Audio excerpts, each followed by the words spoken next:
My name's Noah and this is Chloe.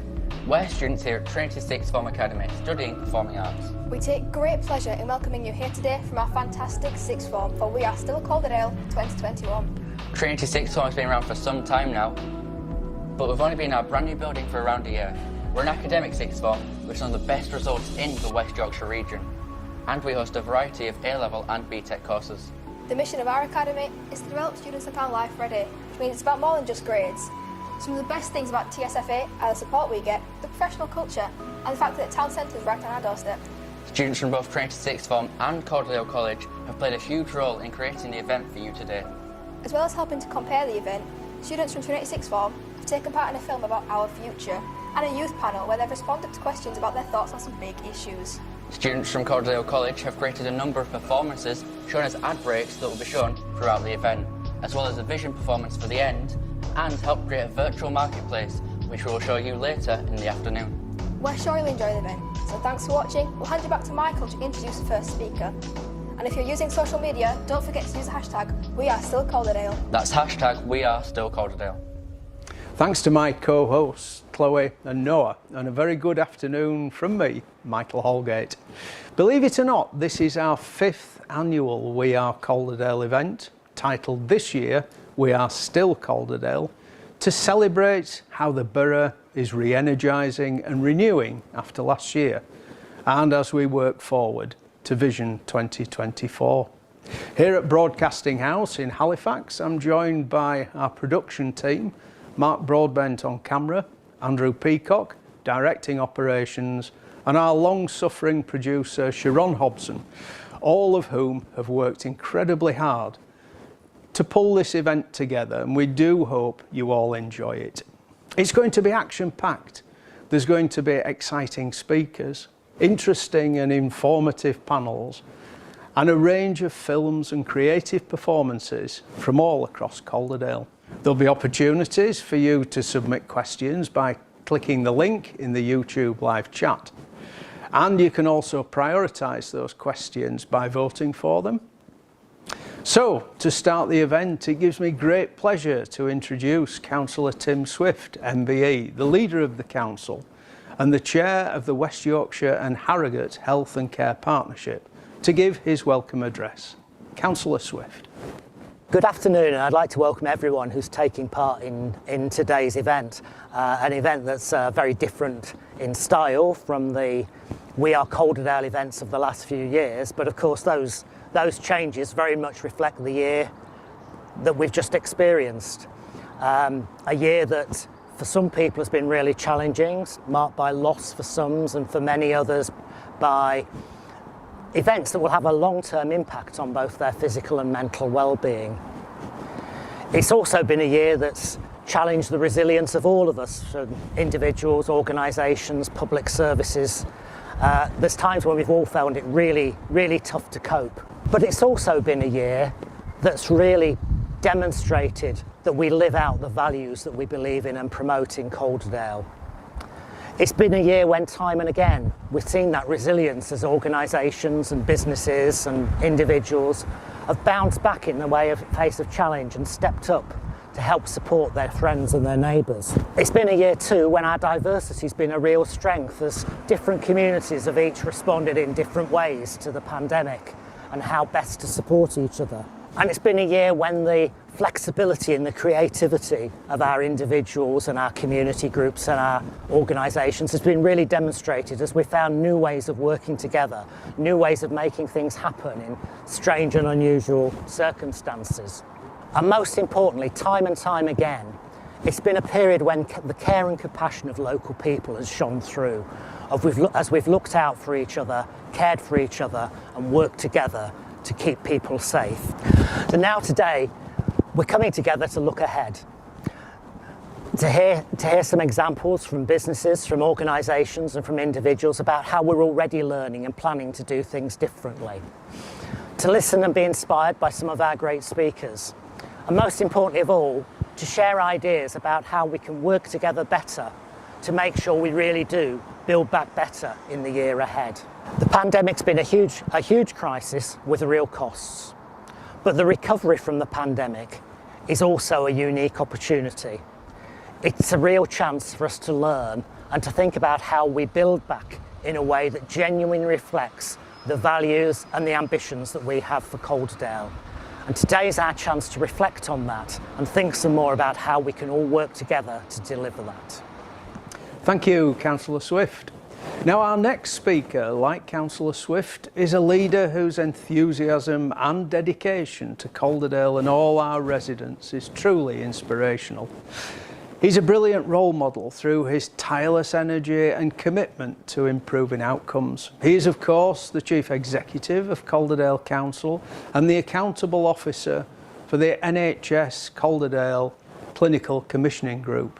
And he's here to talk a little bit about the last 12 months and also looking forward where the future may take us. Robin Tudnum.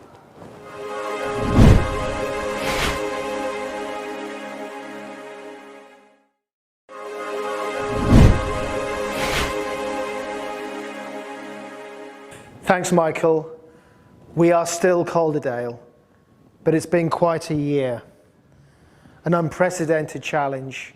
So much we could say about the impact of the global pandemic upon Calderdale, but we've stood strong, we've stood together, and we have done everything as a place, as partners, to keep our community safe and to mitigate the terrible impacts of the pandemic. And we've learned so much. And this presentation will say also we've done so much above and beyond what we've had to do in response to COVID-19. And our vision has not changed. In fact, our vision is strengthened, it's reinforced. Those 5 key words that define the kind of place we want Calderdale to be in 2024, building on the place that we are now. 2 of them, enterprising and talented. Well, it's been a year where we've had to be enterprising, where the talent and creativity of our communities has shone through, where the Peace Hall has become revived, has rediscovered its energy as soon as it's been safe to do so. And what you see there is the events of Maybank holiday weekend, people so keen to come back to a thriving civic centre in a beautiful, restored and redeveloped hub of Calderdale, hub of Yorkshire, hub of Britain in our borough. And we've also supported our business communities with an unprecedented level of funding, thanks to government commitment to both through furlough, but also through targeted grants, keep our economy going. Dean Clough, our employers, big and small, millions of pounds invested in our communities and our businesses to keep our economy strong and sustainable, and it's coming back fast. And what you'll see if you are in our towns and in our villages and in our places of community, energy and business activity, that people are coming back. Our retail is being reshaped but strong and developing. Our manufacturing base, our skilled, talented communities and businesses that export and develop for the world, that export to the world, managing to adapt to a post-Brexit world as well. And in all of that, we've completed some of the key projects and activities that we already embarked on before the pandemic. Maybe our real beacon in all of that is the Trinity Academy, new sixth form college on our former library, reforming, rethinking a building that had become tired into a thriving hub of learning for young people in Halifax. We understand that the demand is intense. There could be almost 3 times more students than they can find spaces for in September. It's an unqualified success, and we'll see Northgate open later in the year as well. And that's part of the biggest ever capital programme, which when we get all the schemes confirmed and go through the necessary process, will reshape Calderdale and lead to an investment in capital around £600 million over the next 3 years. We call it the next chapter. And that will affect all our towns, all our places. There's much I could say about the economic and enterprising and talented success and impact. A few headlines here: that our schools have still seen progress in really challenging times for young people. that actually people do see Calderdale as a place for innovation and enterprise, and that our businesses are recovering from the pandemic, and we are really optimistic about the future. And there's talent in our workforce that are in many ways tired, in many ways really tested by the pandemic, but in a year where we're developing future leadership across all our partners. And we're really proud that the council has won national awards like in Children's Services, and we were shortlisted for the Council of the Year and won the Senior Leadership Team of the Year. We've got brilliant people, and that's what's our strongest asset. And then the next two words, kindness and resilience. Kindness and openness to all our communities, regardless of who you are, regardless of your race, your sexuality, where you live, your age, whether or not you have a disability. From all our communities coming together, and this is the Halifax Pride event, and we have this event in Pride Month, celebrating the diversity of our place. And what an effort it's been. We've recently celebrated the incredible contribution of effectively thousands and thousands of hours of effort through our volunteers, supporting people that were shielded, many of whom for many months, supporting the resilience in our flood work, in our support to those particularly targeted at risk and marginalised, like our asylum seekers. It's been an incredible voluntary effort. And in all of that, we've actually not just kept going what we already had in place, but developed new thinking, new ideas to raise funds and tackle some of the huge challenges our communities face. And this is a great example of a partnership between the Council, the Community Foundation and the Peace Hall Trust. Never hungry again. A simple aspiration that we should expect to achieve, that we shouldn't have to say, but it's something that we recognise is a reality for many of our families and people in our communities. Learning from the inspirational leadership of Marcus Rashford, we then raised over £150,000 matched by government investment to ensure that children didn't go hungry through the winter and through school holidays. And that's an ongoing campaign. The Family Food Network and the work we do with children in the first years of life will shape their lives. And we've kept that going. We've kept the work around food and sustainability continuing. And in all of that, we've captured the key things we have to do to build an inclusive recovery, an economy that is going to be able to not just survive, but thrive and adapt in the context of digital, post-Brexit, the way we work changing, how we balance our work and lives, potentially fundamentally shifting in the next 5 to 10 years, and also the challenge of climate emergency and how the new jobs that will create, and the challenges in some existing jobs in that transition. We're really proud of that plan, and we're determined to deliver on it. And building on the issue of climate, we are on a path to zero. This is the long-term strategy, beyond our current vision, but something that brings us all together across West Yorkshire to cut emissions by 40% and to reach zero by 2038. That's a huge challenge. We are already taking practical steps to deliver on it, as you've seen some of the examples there around travel, around how we use our uplands, how we change the way that our businesses and our buildings work and function. And a really key example of that, because we live in a climate emergency now, is the work we do on natural flood management, recognised as a beacon of best practice, learning from the work that's been done in other areas with a scheme to work with Slow the Flow to tackle upland flood risk. And also the work we do in partnership around health and care. The model that we're developing around Calderdale Cares for April 2022, the new model of health and care provision. And we're really into community leadership, into communities leading our health and care work. And we're one of 12 pilots for Sport England. This is an example of keeping active. We know the pandemic has hit activity rates, has led to some health risks. We're determined to build on what we've done already with Active Calderdale, and we've got just about £500,000 of further investment over the last 12 months. And these are some of the examples and some of the information you'll get in the pack from today about some of the impact and evidence we have about people being physically active. One of the best rates in the whole of the north of England around adults that are physically active. And we're distinctive. We're a place that saw, just before the pandemic hit, the biggest improvement in tourist investment and spend we've ever seen. A record level, and we know that will be back. Gentleman Jack is being filmed again. Other ways we're showcasing the heritage, the history, the journey, the 600 years of Shibden and the history of Shibden Hall. We know that our tourism industry, led by the Peace Hall, led by Shibden Hall, led by the fantastic and attractive towns that we have across Calderdale, we know it will be back.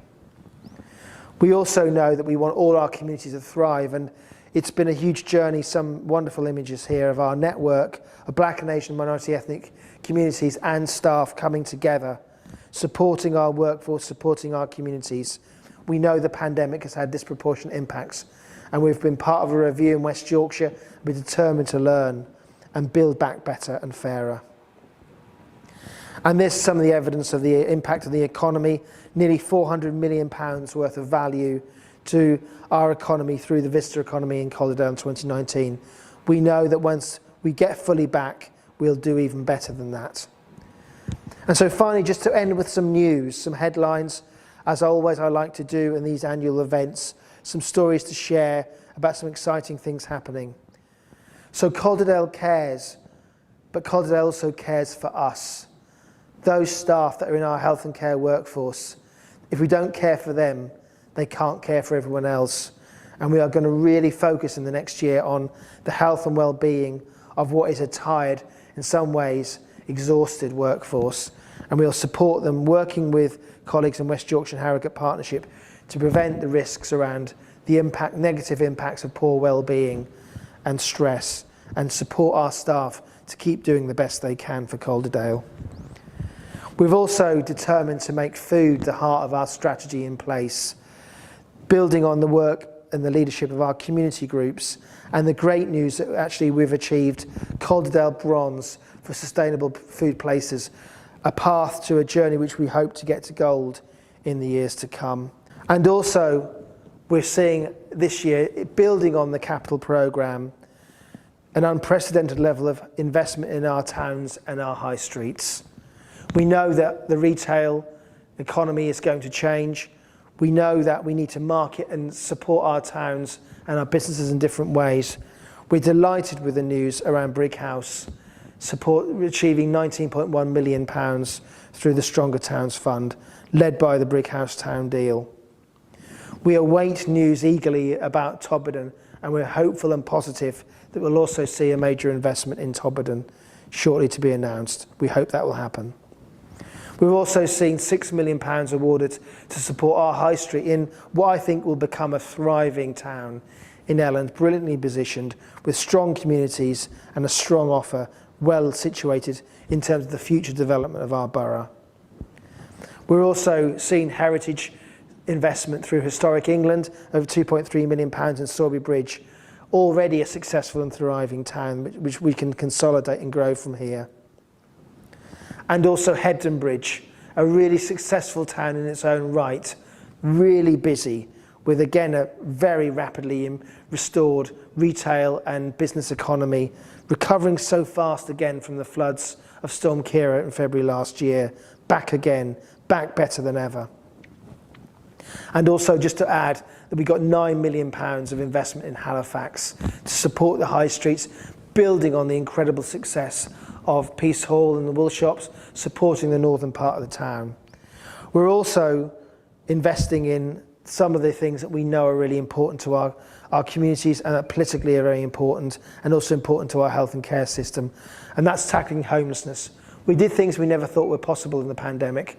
We brought people in off the streets, living homeless in homeless conditions, and through a real partnership, Sarah there, working from the hospital trust, with the CCG, with the council, with the gathering place, and we've got over £500,000 of investment to support Move On facility.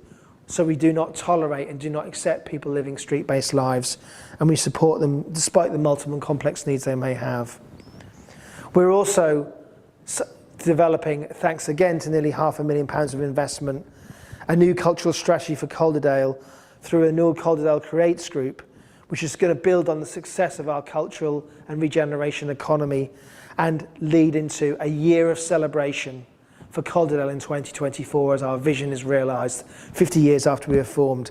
A brilliant lead-in from Leeds 2023 and what we hope will be the City of Culture for Bradford in 2025. So really putting us on the map for culture. And there's more to follow on that. It's really exciting. So thank you for your time. Have a great event. Thank you for everything that you've done over the last 12 months. We are still Calderdale.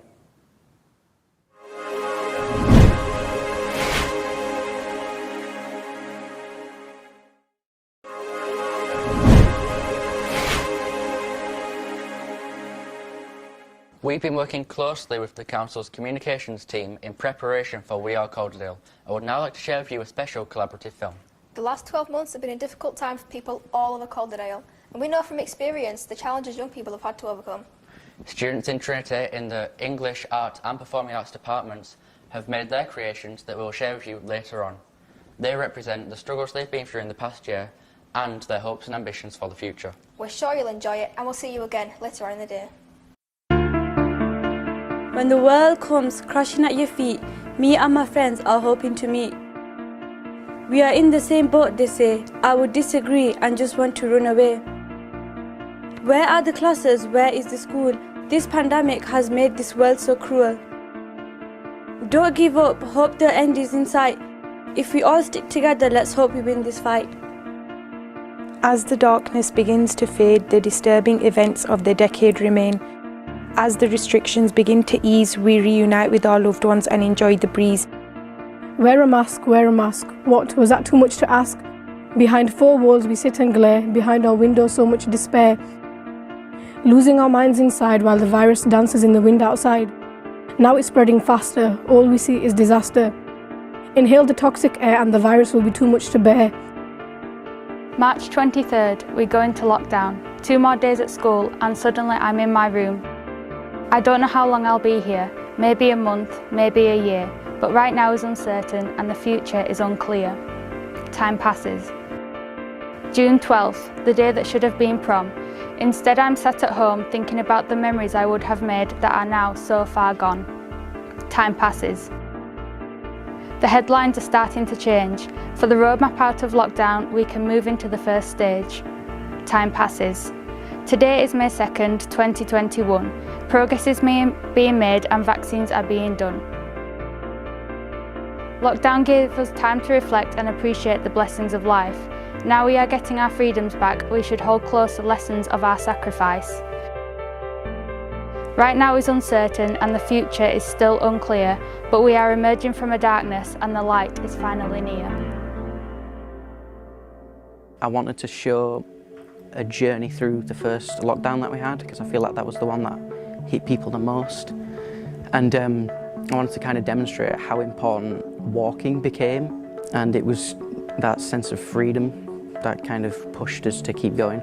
As human beings, we're all sociable, and there's even more places now to go out and be with your friends. So for us to all of a sudden have that privilege kind of taken away from us, that was another kind of big aspect of it. I feel like moving out of this, this kind of dark time, there's a lot of hope for us to achieve some sense of normality.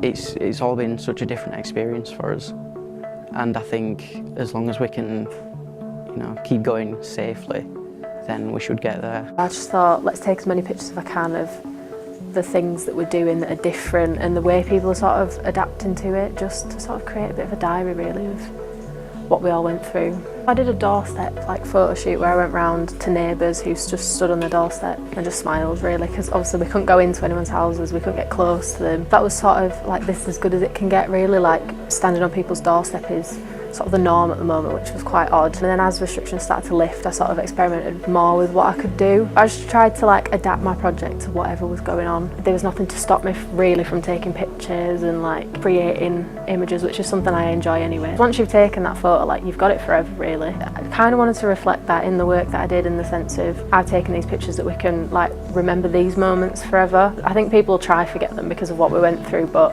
I've tried to capture the good side sort of thing.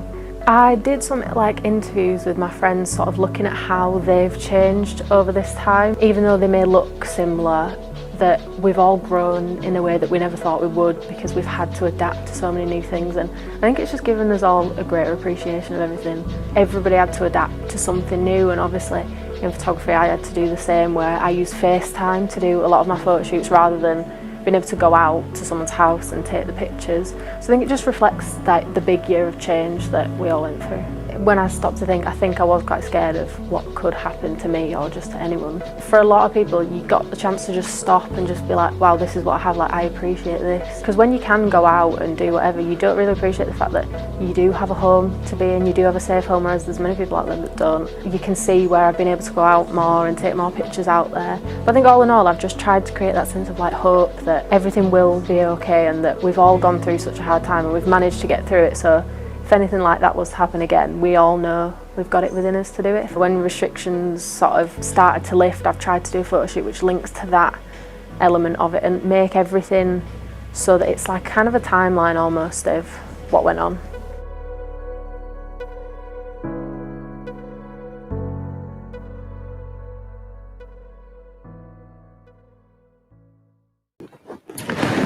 Thanks, Robin, and thanks very much also to our students. That was really moving and impactful. And on behalf of everybody here, thanks very much for compiling that. Now, I'm extremely honoured to introduce our guest speaker, local Paralympic and TV presenter Hannah Cockroft, MBE. Hurricane Hannah, is a world record holder in 100, 200, 400, 800 and 1500 metre wheelchair events. She's also won 5 Paralympic gold medals, 12 World Championship gold titles and 3 European Championships. Hannah is about to share how the last 12 months have impacted on her personally and also on her sport. And she's also going to share her hopes and aspirations for the future.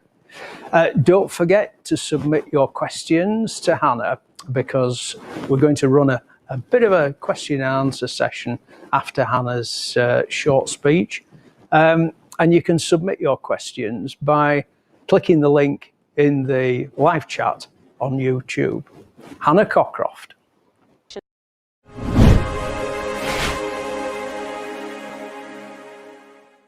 In 1992, I was born, and within 24 hours of my birth, I'd had 2 cardiac arrests. The 2 cardiac arrests left me with multiple areas of brain damage, and then in time left me with deformed feet, deformed legs, weak hips, hence the use of a wheelchair, and also problems with my fine motor skills.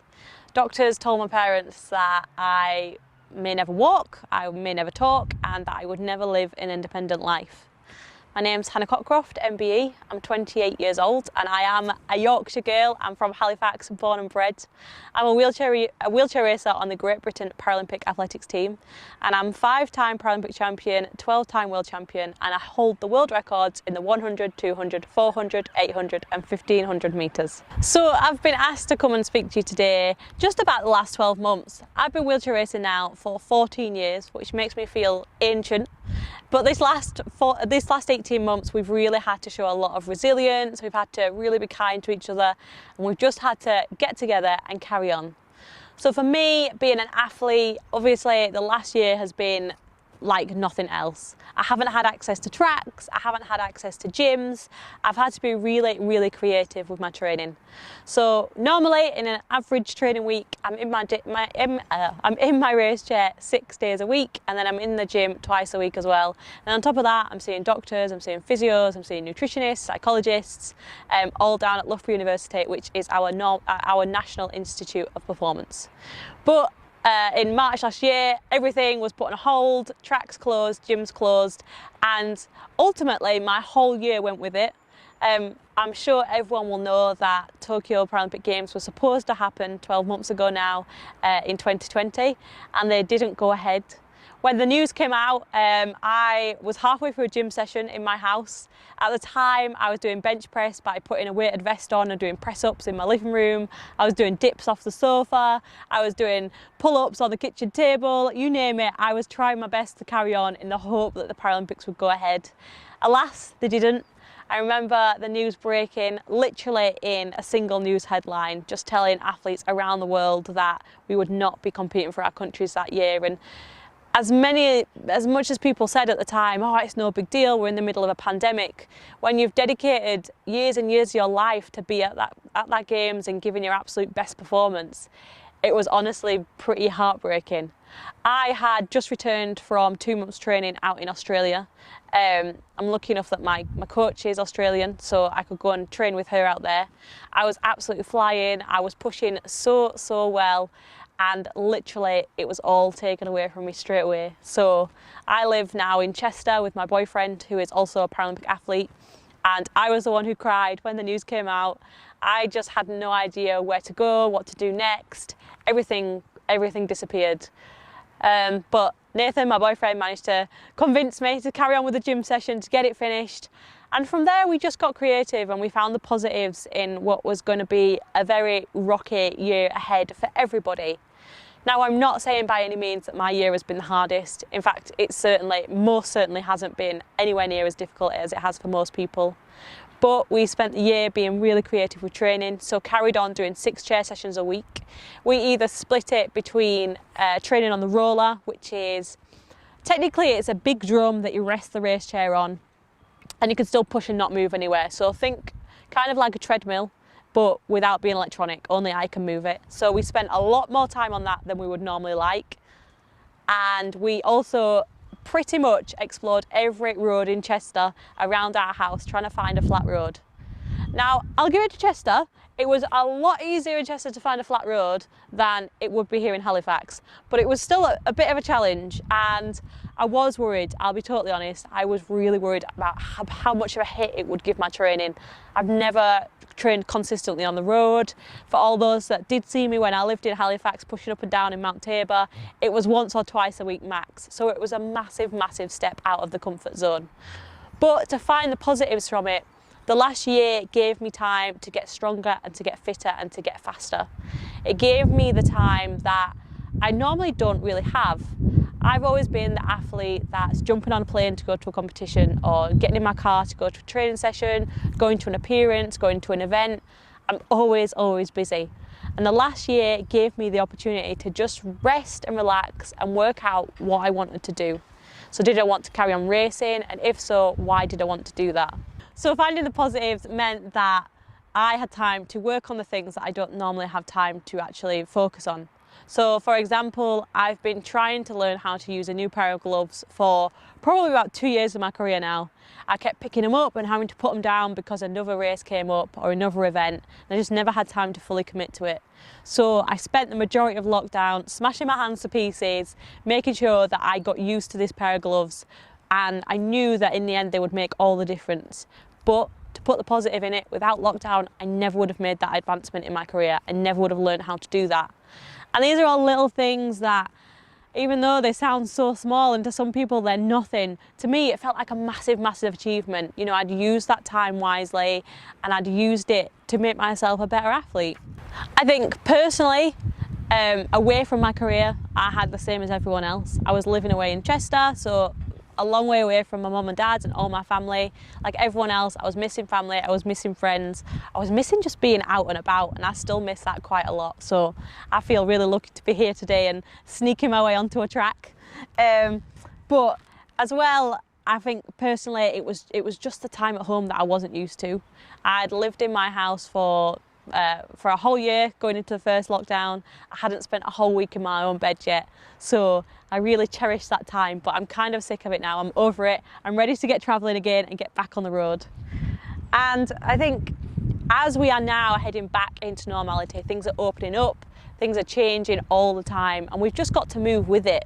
For me, normality has come back quite quickly. I'm back on the track, I'm back in the gym. That to me is perfect, that's all I need to carry on. But for so many people, normality is not coming back as quick. We've got businesses to rebuild, we've got family and friends to go and visit. We have so much work to do and we have to work together to do that. For me, as much as I feel like it's normal in my head, I've also got the worry in the back of my mind that Tokyo still may not go ahead. It's recently been announced that there will be no international spectators at the Tokyo 2021 Paralympic Games. So it'll be the first Paralympic Games where my mum and dad won't be coming to watch me. They won't be there in the crowd cheering me on. And that will be strange. But again, not a massive loss as long as I get on that track. But the season is starting to reopen. I knew that I'd made massive changes in my training and I'd really come through last year in the lockdown when I eventually got some meets to go out and race. Some of you may have seen I got the chance to race at the debut British Championships. They were live on Channel 1 in September last year. I got to go out in the debut 400 metre women's wheelchair race and I became British champion for the first time ever. Prior to last year, they had never integrated Paralympic events into the able-bodied competition of the British Championships. So again, if we look at the positives, the last year has been forcing people to be a bit more considerate of others, to think about how they can integrate disability more into everyday life, and for me, into bigger events, and hope and make sure that our races actually get out there and get seen. So that was a massive, massive achievement for me because I beat a girl that I've never beaten before.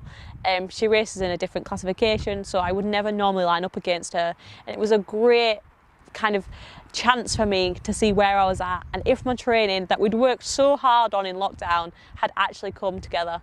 And then a week later, I got to go out and race at Stoke Mandeville, Aylesbury, the home of the Paralympic Games, where the first Paralympic Games was held in 1960. And I broke 4 world records in 4 hours. So it was a massive, massive achievement for me, a massive day. And I just felt really proud that I'd managed to find a way through it. I think the last year we've seen athletes go one of 2 ways, and there's no problem with either of them. Some athletes have gone, I'm just going to take a year out, I'm going to have a rest, I'm going to have a break, and I'm totally up for that. We deserve that. It was a massive, massive knock to hear that the Paralympics and Olympics have been taken away. But then other athletes, like myself, took the opportunity to make sure we could do everything that we could to be the best that we could be. So for me and my boyfriend, we built a gym in our garage. We built it mainly off pieces that we bought on eBay and put together and threw in there, and slowly we stepped away from doing push-ups in a vest and started doing actual bench press in the garage. It's not a state-of-the-art gym. I'm never going to claim that. It isn't the best thing ever, but it kept us going. And it also means that I've had that there for the last 2 lockdowns as well. We really have been inside for a long time now. But I also had the luxury of starting my season this year already, and I managed to go out and break the 400 and 800 metre world records. Again, I've only been back on the track for 5 weeks, like many people, but I'm so, so proud that we took the decision to keep going, to keep pushing through and to see what we could do without any of the luxuries of fancy tracks and coaches and everyone that we're used to being around. Without the noise, we could strip our training down and work out why we did this and what we loved about it. And that was my favourite part. Like I said earlier, I've been racing now for 14 years. I know I look like a baby, so you wouldn't believe I've been doing it that long, but it has been a long, long career, and I've still got so much more that I want to give and so much more that I want to learn.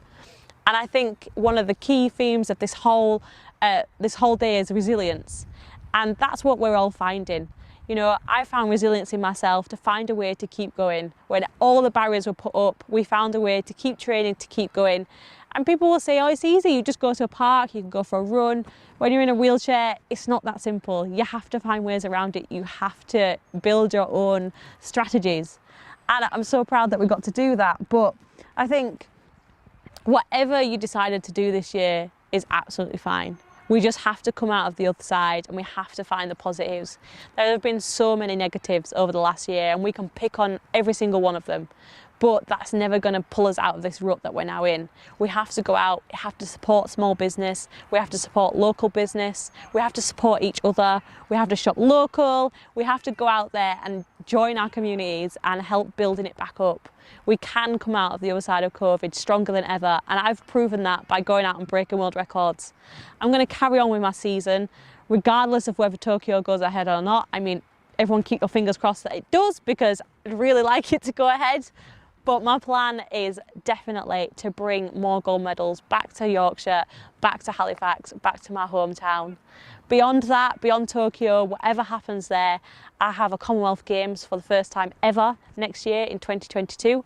It's coming to Birmingham, so another home games, and it'll be my first chance to represent Team England, which has always been a massive dream for me, has always been a massive thing in my career that I've wanted to achieve. So I've got that opportunity there, it's waiting on the line, and I know that if I let nothing hold me back like I have in the last year, then I can go and I can get that and I can bring back more. So there's so much to aim for, not just for me, but for everybody. We just have to work hard and support each other, and hopefully at the end of it, we can all come out of this and celebrate together. This whole day is about building back Calderdale, and we are such a resilient town. We have so much to show off. We have the Peace Hall, the amazing Peace Hall that we want to boast to the rest of the world. People will travel for miles around to come and visit our little town. So let's put it out there, but let's also work together. Let's promote it together, and let's, as a town, get in the shops, whether it's in the Peace Hall or whether it's a local business close to you, whether your friend runs a beauty parlour or a hairdresser's or a food store, whatever it is, go out there, spend your money and support it, because it's so important. Together we can build back Calderdale, we can build back our region so well. We have a massive opportunity now to make it bigger than it has ever been. Everyone has been hit hard by the last 12 months, and it's not going to be easy, but we can rise up and we can get stronger and we can come back and be the most amazing place that we know we are. So go out, visit your favourite places. I mean, eventually the sun will shine, so we'll want to go out and visit them anyway, but do it now. Take your family, take your friends, remain in your groups of 6 for now, but soon that will all be lifted and we can all enjoy the summer together. So go out and do whatever you can to make everyone realise how great Calderdale is.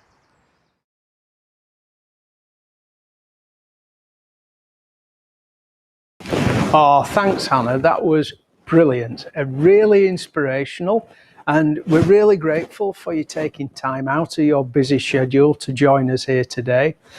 We've got lots of questions that have come through so far for you, but I'm going to be really cheeky because I'm probably one of your greatest fans, and I'm going to jump in first and just ask you my question, if you don't mind, Hannah. And that is, who's been the biggest influence in your career? So I think for me, influence is a really strange one. I think to begin with, my biggest influence was my school PE teacher. She introduced me to Paralympic sport, so wouldn't be where I am without her. And then once she'd introduced me, my biggest influence was probably my basketball coach, a local man called Malcolm Keelty, who I'm sure many people have had the privilege of meeting. But he really did teach me how to be an athlete and teach me the determination and I guess just the resilience of being an athlete and what went into it. Now I look up to kind of idols in my sport. So the girls that I race against motivate and inspire me massively, because without them I'd have no one to go out and beat and train to beat. So and I'm just the best in my sport, really. My ultimate hero and idol is a lady called Chantal Petitclerc.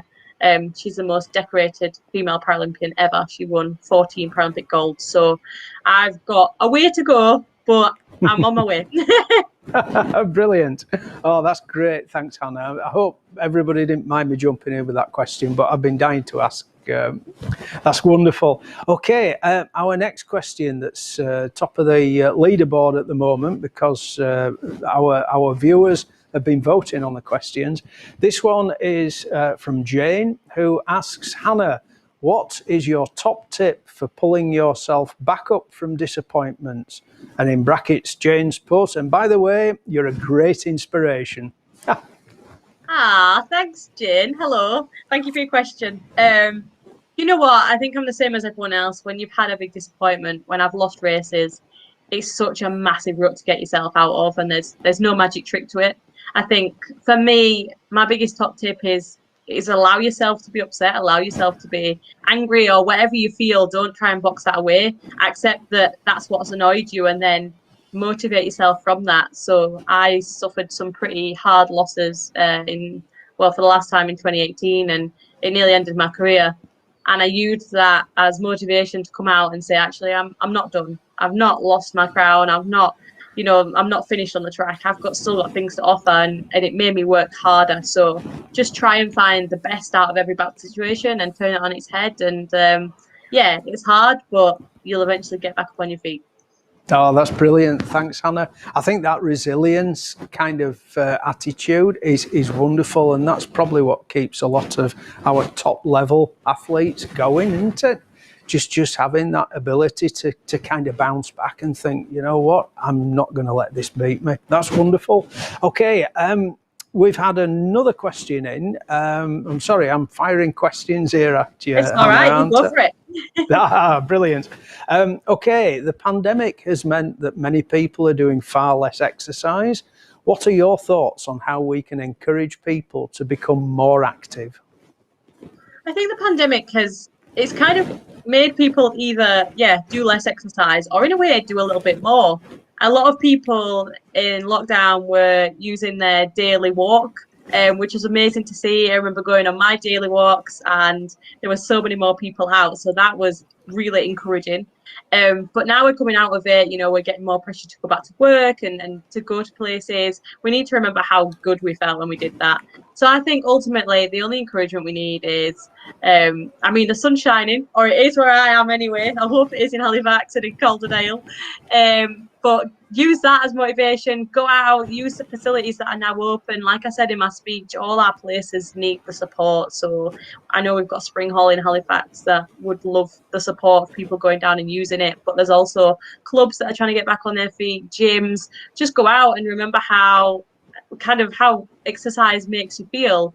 The pandemic has really affected sport, especially grassroots sport. Especially young people's sport. So we need to make sure that those clubs are back up and running, and we need to support them now that they are. So my only advice is just go out and do it. Whatever it is that you love, if you don't fancy doing what you signed your name down for today, or you don't fancy doing what you did before the pandemic, that's fine. Just do something. Whether it is continuing your daily walk, whether it's joining a gym, whether it's joining a yoga class, whether it's even just carrying on with your online workouts, whatever it is, just do it, because exercise is a medicine like no other. Yeah, you're right, Hannah. We are blessed in Calderdale with having some really good facilities, but we've also got some absolutely fantastic countryside for people to get out and exercise. I must admit, I've been doing lots more exercise during the pandemic. Thankfully for the people of Calderdale, I haven't gone into the lycra yet, but you never know. There may be a chance yet, Hannah. Okay, so our next question. Do you think society is good at supporting people with disabilities and delivering real equality? It's a very good question. I think society is getting better at helping and making everyday life more accessible, but it's still not the best that it could be, and it's definitely not equal. You consider the fact that there are still a lot of buildings that I can't get into as a wheelchair user. There are still buses that I can't access as a wheelchair user. My boyfriend's also a wheelchair user, and we can't get on a bus together or a train. So when you put all those things together, we've still got a very long way to go. I think people just in general have become a lot more accepting of difference, not even disability, just people that are different. People are a lot friendlier, people don't stare as much, which is quite nice. But overall, in terms of actual accessibility and equality in terms of that, we're just not there yet. We've still got a way to go then, Anna. But you are a fantastic ambassador, and long may it last. This next question is kind of looking, hopefully for us, well into the future. And the question is, what are your career aspirations after you finish racing? Hopefully, a long way away, like you said, but you never know. Injury could just be around the corner. I hope not. So Tokyo is obviously a couple of months away now, so that will be my next games. I'd like to get as far as Paris. The Paris Paralympics are in 2024, so I'd like to get to that. But beyond that, I would really love to move into TV presenting. That's kind of the dream and the aim. But as well, I feel a responsibility that I have to give something back to the sport that's given so much to me. So I'd love to move into something along the lines of coaching, just to pass on some of the information that I've been kind of gifted throughout my career. You know, I would hate to leave this sport and take it all with me. I've had some of the best coaches in the world, and they've left it with me, so it's my turn to pass it on. So I'm already doing that. I'm already dipping my finger into that and trying my best. But it's definitely something that I plan on moving into more once I have a bit more time. Fantastic, fantastic. Well, you make a great coach, I'm sure. And if you play cards right, Hannah, you could end up doing my job at We Are Still Calderdale next year if you want to. Well, you better watch out. I'm on the way. Brilliant, brilliant. Okay, I've just got another question for you, Hannah, if I may. What impact do you think the pandemic will have had on the longer term future of grassroots sports? So we spoke about this briefly a few minutes ago, but I want to say that I hope it'll have no effect, but I know they will. Grassroots sport relies totally on local funding, on public funding, and obviously everything is struggling at the moment. And unfortunately, sport kind of is run by money. You know, you have to pay for your facilities, you have to pay for the kit and the equipment. It all has a cost.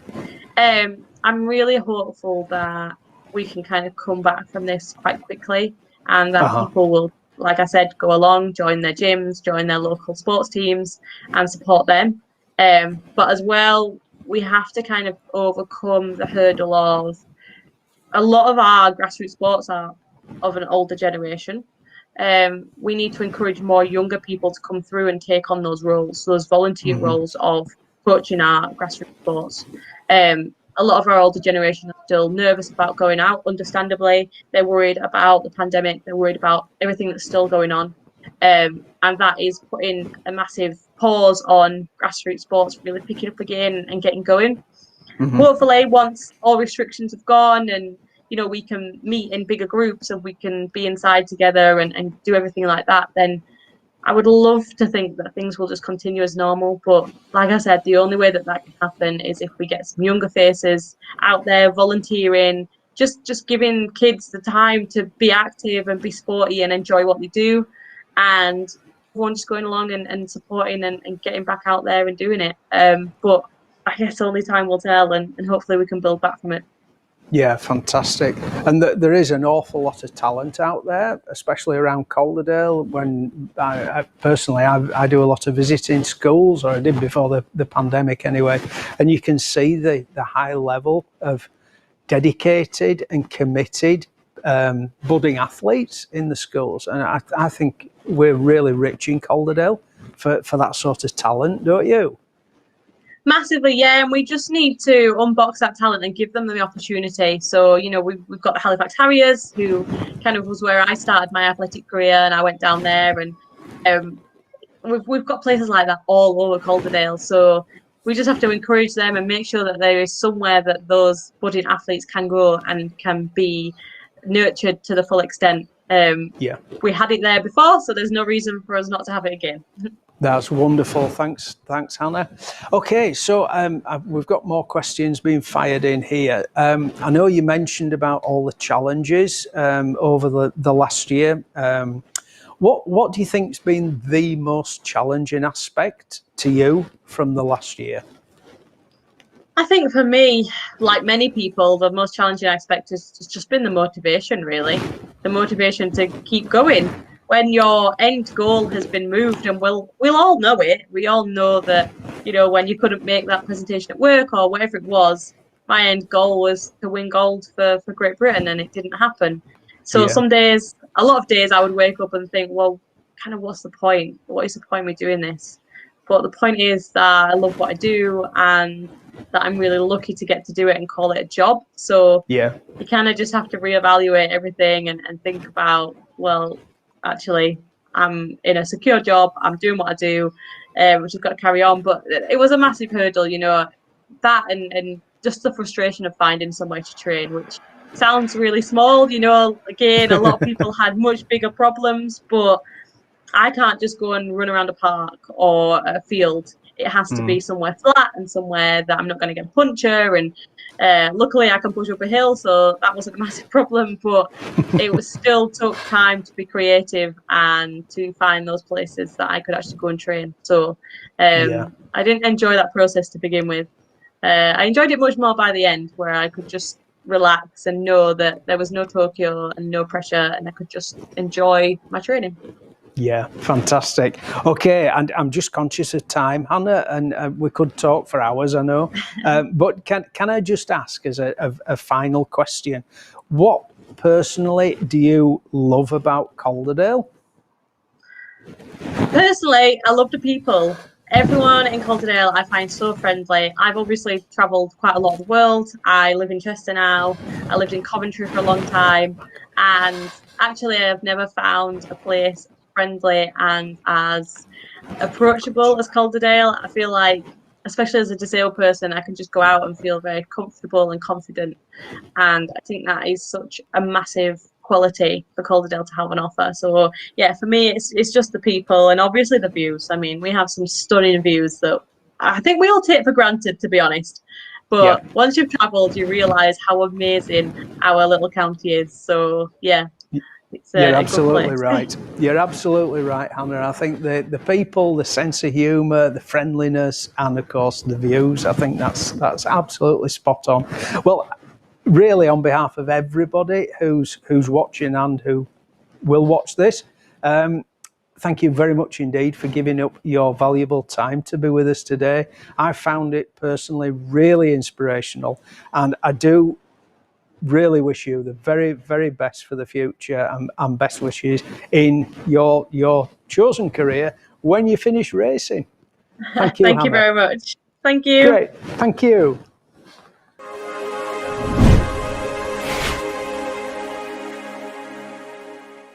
Welcome back to Trinity Sixth Form. We're here in the Achievement Centre. Hey Chloe, what's this room used for? This is a quiet space for students to complete work and study. We're really enjoying the event so far. Hopefully you are too. It was great to hear from the inspirational Hannah Cockroft, but don't worry, we've got plenty more to come. Next up is First of Two ad breaks, organised and performed by students at Calderdale College. Enjoy the show. Don't forget to tweet #WeAreStillCalderdale with any thoughts or comments.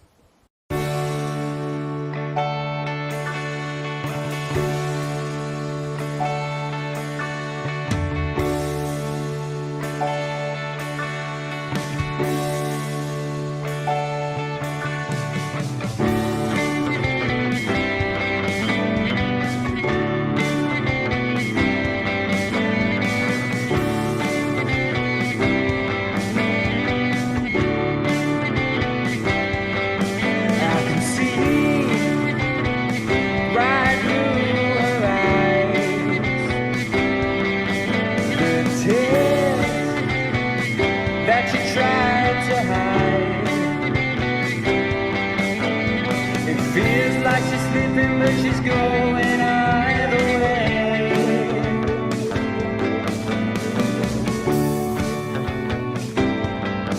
Does she feel so unadorned?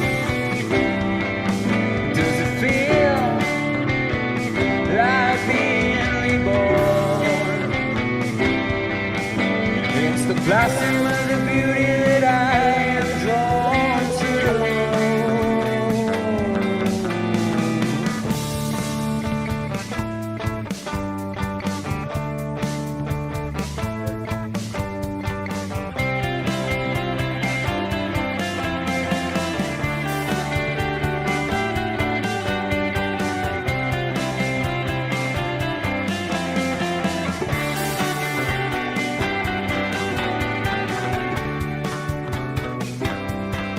Put your foot down to the light. Never thought you'd be living your life. When the sun shines down onto the golden coast.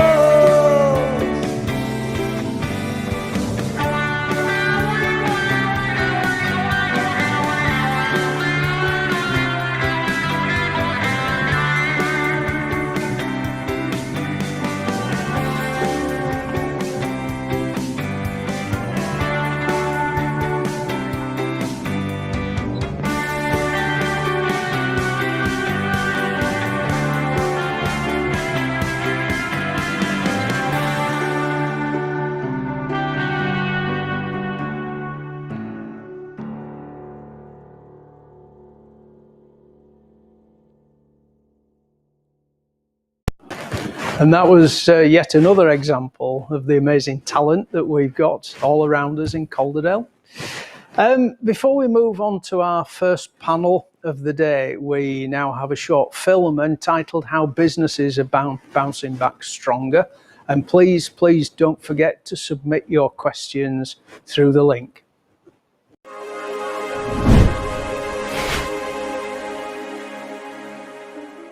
It's just been an unbelievable 12 months, hasn't it? And it's forced us to probably make changes as an organisation that we've probably been wanting to do, if I'm honest, for a while. One of the biggest changes that we did was to get 50,000 people working from home. And one of the biggest challenges we had, of course, this time 12 months ago was how do you suddenly get tens of thousands of laptops?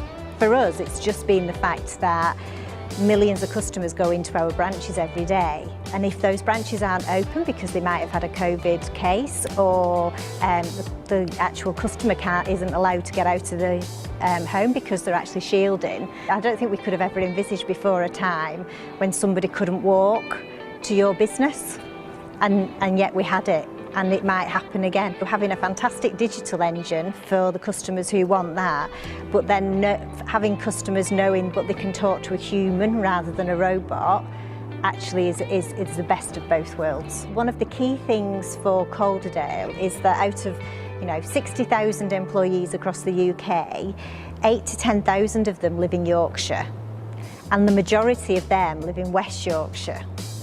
So there's a massive pool of people, of colleagues, who actually say to everybody that they work for, this is a fantastic place to live.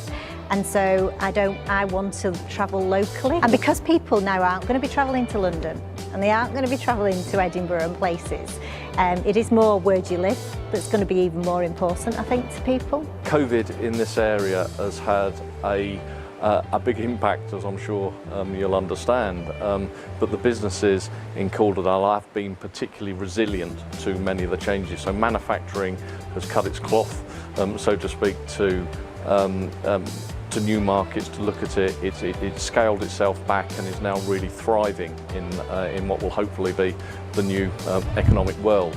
This recovery will be quicker in Calderdale than previous recoveries from economic recession, because the underlying issues in the economy are not there, and I really hold out hopes that things will be much quicker for the businesses in the region. The biggest thing is obviously working from home, and people have realised you don't need to be in the office and meeting people all of the time. That can, however, be a bit daunting, and it can also be very lonely.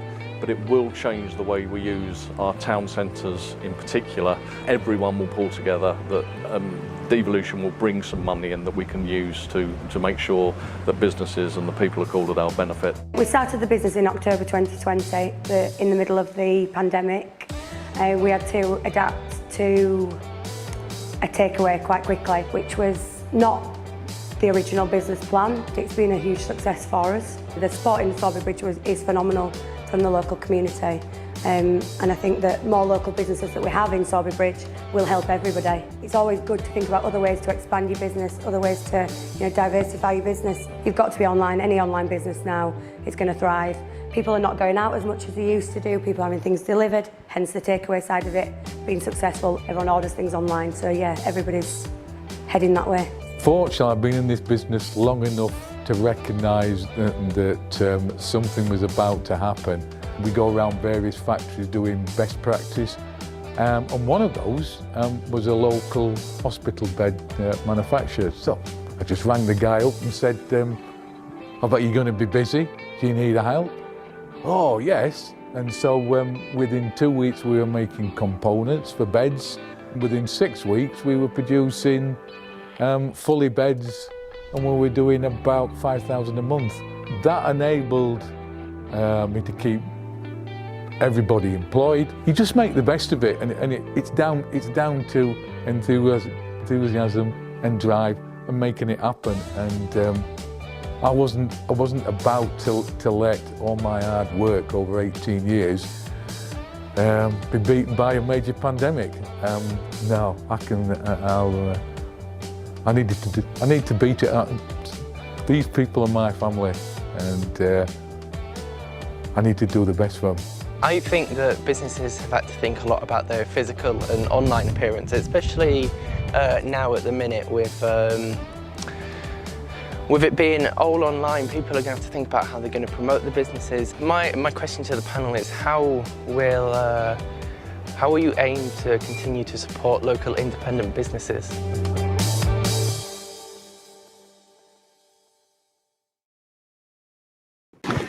And so to our first panel of the day, keeping it local, discussing how Calderdale's businesses have risen to meet the challenges of 2020 and to explore what the future may look like.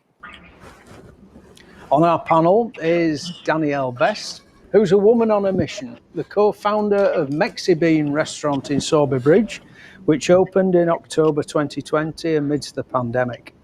Now, due to the high demand for authentic Mexican food, Danielle is about to open at another location very soon. Joining Danielle is Martin Booth, Managing Director of WIT UK Group, who supply air movement solutions to the oil, gas, defence and nuclear market. Martin has extensive experience in engineering, manufacturing, processing, construction and the commercial sectors. We also welcome Martin Hathaway, the Managing Director of the Mid-Yorkshire Chamber of Commerce. Martin is also a venture capital company director and was a founding director of Your Rail, the first company to deliver mobile ticketing to the UK rail industry. And to complete this panel, we welcome Catherine Rutter, the Lloyds Banking Group Ambassador for Yorkshire and the Humber and Managing Director for Customer Contact, leading a 7,000 strong UK-wide team. Catherine's held various senior roles at Lloyds, delivering complex programmes and leading teams through significant change. Now, welcome panellists. To start this panel, I'd like to go back to the Youth Council question and just ask, what's the best way we can continue to support local independent businesses? Who'd like to start? I wouldn't mind starting, if that's okay. That's great, Catherine. Thank you. Hi, everybody. Businesses are obviously really important to Lloyds Banking Group, but particularly in Calderdale, actually. So when we've looked at the number of businesses that we support and that we've particularly supported as we've gone through the actual pandemic, we've actually supported over 1,000 businesses with what the government-backed schemes called bounce back loans is concerned. Now, one of the ways in which we're looking to further support that as we help Britain come through a recovery, because I think we really have to help people recover now before we actually go into prospering, etc. again, is really having honest conversations with businesses about how they plan their recovery, how fast they can start paying back these loans. So we almost want to make sure that people understand that, yes, we know you've got loans. Yes, we know that you've got to pay them back, but have really honest conversations with your relationship managers and your banks and really make sure that from their point of view, we understand, okay, do we need to extend the term of the loan? Do we need to think about how much you pay back from the loan and when you pay it back? And just really have those honest conversations. And then once we've started looking at and making sure we've got the right repayment plans in place that are doable for the businesses, and again, I think one of the panel members mentioned in one of the videos, the big thing for us is how do we help everybody to become more digital? So how do we help people to have the education? So not everybody might be trained, although I'm sure loads of the college guys think it's a piece of cake, but not everybody my age certainly was trained on how to build a website, how to make sure that you've got the right things that are going on Twitter, LinkedIn, whatever it is that your business needs to get out there on the digital age. So actually Lloyds Banking Group has set up a Lloyds Academy. And Lloyds Academy, from our point of view, is one of those areas that we will just help you. So we'll get you that expert advice. We run sessions with real experts who will train people in what to do from the websites, etc. And loads of businesses across the UK are using that free functionality. There's loads of actual packages that colleges and schools can use as well and just get links to so that you're not having to prepare anything yourself. And you'll have all the skills then that are needed to be able to go online from a business point of view, but it's really important. Fantastic, thanks, Catherine. Any other thoughts, Martin? Yes, we've been supporting businesses across Calderdale for 168 years now, so we're quite experienced at it, and we're going to carry on doing a lot of what we've been doing, and in particular during the last year or so, we've been trying to translate the announcements which come from government into business speak, so that businesses understand what it is they can and what they can't do, and help them access the support that's been provided, both with the grants that have been really well delivered and really quickly delivered into businesses by Calderdale Council, on the bounce back and Sybil's loans that Catherine has mentioned already, and on the furlough scheme will be the ones that I'd pick out. So we try and help businesses and hold their hands while they navigate the various rules and regulations that have been come out. And we also continue to lobby. So we try at every stage to say to government that this is all great, but we need more. The businesses need more. Businesses and the self-employed need more support and more help in specific sectors. We all know the hospitality sector, but there are others which need support, because we've had the double whammy of COVID and of leaving the EU, and that's created a whole layer of administration that wasn't there in businesses before, in particular things like transport. And I think what I'd also like to do is how we encourage businesses to trade with each other, and how we procure locally for a while. If we buy things from each other, it will be the quickest way for us to improve the economy in our area. And also pick up on a bit around finance and around where we are with the loans. Lots of businesses have taken on debt, some of them for the first time. And it's how we help them manage that debt, and how we help them move forward, bearing in mind that they already have existing debt. So we make sure that the financial systems are there to support that, and those that finance is underwritten. Fantastic, thanks Martin. That's really useful, thank you. Danielle, have you any thoughts on this? Because obviously you are a local independent business. Yeah, basically we've brought everything closer to home. We've started buying all our ingredients a lot locally, where we used to outsource them from other towns, other countries, but now we kind of brought everything in that we can do. Obviously we've got to keep some Mexican authenticity within the flavours, but the butchers, the greengrocers, all things like that, we're now using local independent retail as opposed to your big chains that we did sometimes have used previously. No, that's really useful, thank you. And Martin, any thoughts on this? Yeah, well, as some know, I'm also chairman of the Calderdale and Kirtleys Manufacturing Alliance, and we've got over 130 local members. And it may come as a surprise to people, but engineering and construction, manufacturing is absolutely booming at this moment in time, and there's more opportunities now within the industry, and also there's a big move with the supply chain to go local, and that's working out really well. Oh, that's good. So kind of keeping on this theme then, panellists, what are your thoughts on the future of the high street, kind of moving forward? Who's going to jump in first? Martin. Yeah, thank you. I'm happy. I think we've known for a while that high streets need to do something to change. But I think this, surprisingly, despite the time that they've had, I think this brings huge opportunity. I think that the way we work, those of us in offices, has changed. So the draw of the big cities has potentially gone. So people will not need to go there 5 days a week.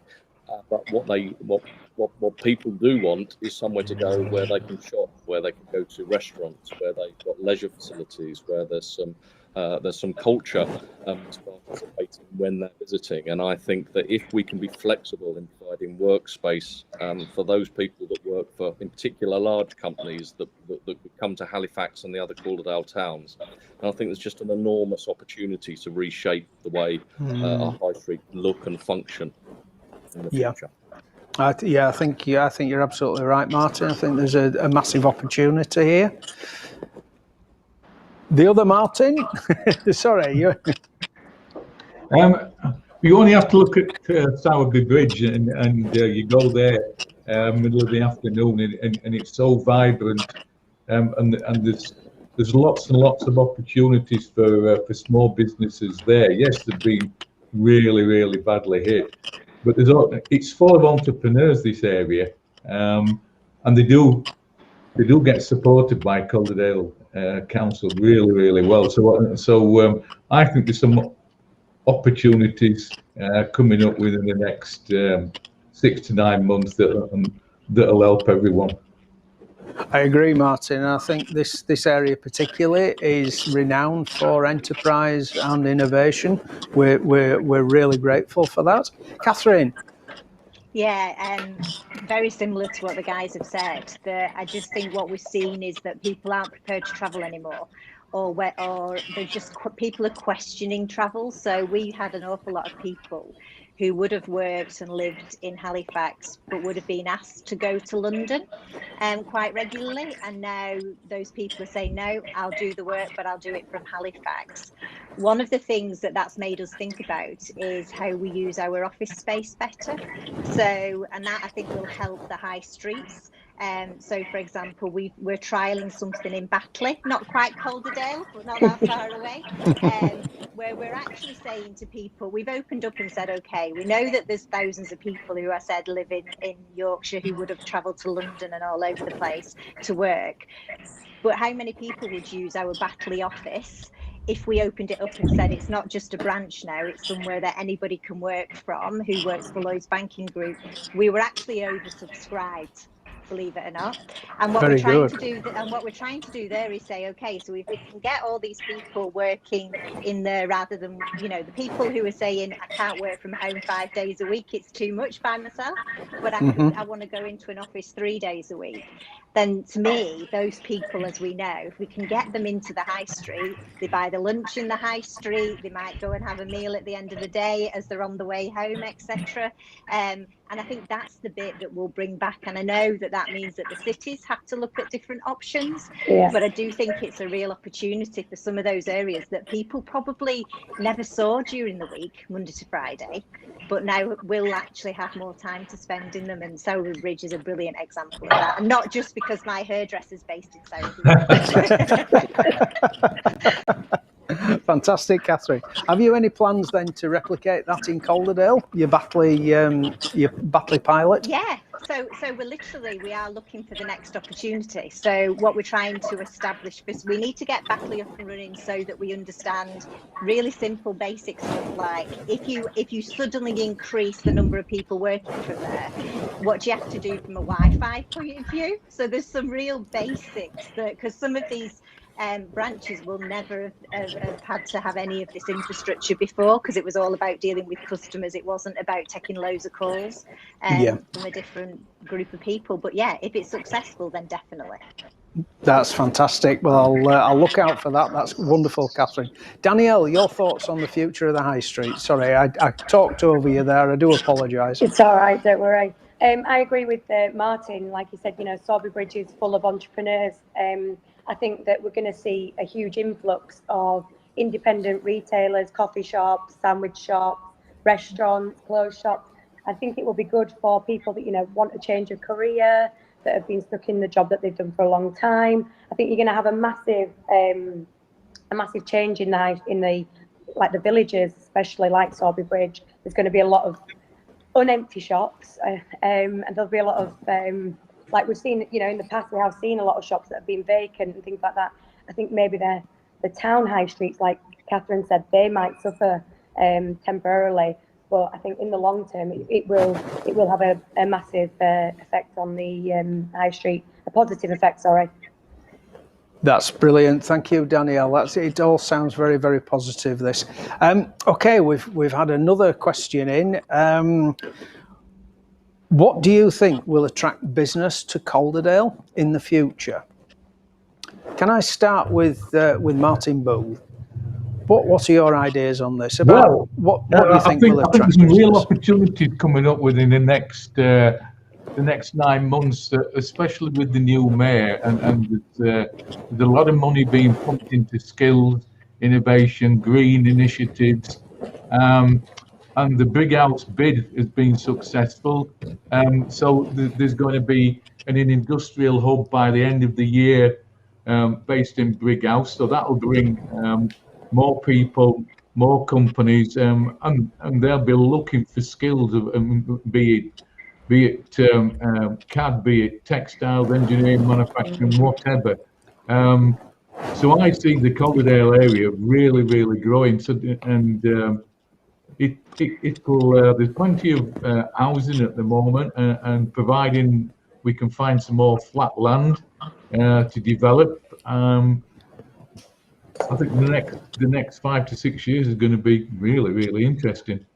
Fantastic. Thanks, Martin. I'm glad you mentioned Brighouse there, because it was in a danger of becoming very Sorby-centric, wasn't it, that discussion? So well done for mentioning somewhere else in Calderdale. Catherine, any thoughts on this? How can we attract business to Calderdale? I think we need to be more out there. So I think we need to promote and be really, I know we're already quite proud of the successful businesses, but I still think that there's lots of hidden gems in Calderdale that nobody, unless you actually really live here and understand them, know about them. So I think there is a piece to do, and I think that goes back to the digital side about promoting as much as we possibly can digitally, so that people who are outside of Calderdale get to see some of the fantastic success stories. And the fact that, you know, you've got that real, for me, the brilliant bit is you've got that real combination of really big businesses such as ourselves, Nestle, etc., combined with those entrepreneurial businesses. That is just, you don't always get that combination everywhere else. And it means that you've got the skills. So I think once people understand and know, you know, we've got loads of very highly trained IT people who live and work in the Calderdale area. I don't think people necessarily know that when they're thinking of Calderdale, that you could almost see it as kind of an IT hotspot in some respect. And when you realise that you've got the Bradford contingent at the side as well, it's, you know, there's a massive group of really good, talented people that people could look at. Let's shout about it more. Absolutely, absolutely. Danielle, you were the co-founder of MexiBean, and you're just in the process of setting another outlet up. What are your thoughts on attracting business into Calderdale? I honestly, I don't think that Calderdale will struggle to attract a lot more business. I think that it's got a lot of uniqueness and a lot of independent retailers that are very attractive to people already. And if we can continue to keep that going, being a small business myself, I think that other small businesses, if they follow suit, then I don't think we'll struggle. And hopefully we'll just add more and more, you know, unique independent businesses to the list. Fantastic. And finally, Martin, on this question from a chamber point of view, any thoughts? Yes, I think that Calderdale is a great place to start or to move a business to, and to grow a business. What I think we need to do better is let other people know that it's great for that purpose. So I think that Calderdale as a brand, we need to think about how we promote it and attract businesses here around the UK. We're very good at promoting it across West Yorkshire and other areas, but making it a brand in its own right, both nationally and internationally, and look at how we make the most of the businesses we've got here. We've got some great manufacturing in particular. I'll pick on going on in Calderdale. And we're world leaders in a number of areas. Let's get that around the world, and then we will see more businesses come here. I think that businesses, when they're making their decisions to invest in an area and to set up a premises, if they're not local incomers, inward investments, then I think that they look at two things. They look at the place and they look at the skills. And if the place, it needs to be a great place for people to live, for them to be able to attract the staff. So it needs to have a good balanced culture of shopping. It needs to be have good transport links for both staff and to get goods to and from. It needs to have a supply of the raw materials that they need, whatever they need, may be, whether it's actual physical materials or whether it's talent. And it needs to have decent housing, and as Martin has pointed out, it needs to have the land. And then on people, it needs to have a ready supply of people with the skills that they need. So we need to work, we need to identify what those skills and needs are in our businesses and other employers in the future, and make sure that we're training people or people in order to attract businesses here and to make everyone's lives better. Fantastic. Thanks, Martin. That's really good. I'm just a little bit conscious of time. Panel, I know when we said originally we've got 20 minutes for this panel, it seemed like absolutely ages, but the time's flown and we're down to about 1 minute left. So I just need a quick round the table answer to this one. What has climate emergency meant for your businesses? Danielle? It's meant that we have expanded as a business. We've gone from having a restaurant in Salford to now adapting that to a takeaway, to then also opening another takeaway in a couple of weeks' time. We have had to adapt quite a lot very quickly, but meant that we didn't have to shut for a long period of time, that we could continue to stay open.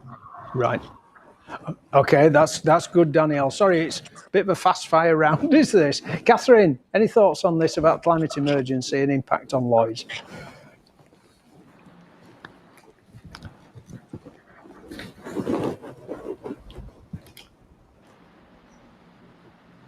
Okay, Martin, sorry, we've lost Catherine there. Sorry about that. Yes, we've embraced the environmental issue, and that where we used to supply equipment with very large motors on, now the motor sizes have reduced in size, saving energy for our customers. We've also turning the factories over to better lighting, more efficient lighting, and we're also looking at water saving, as well as electricity and gas.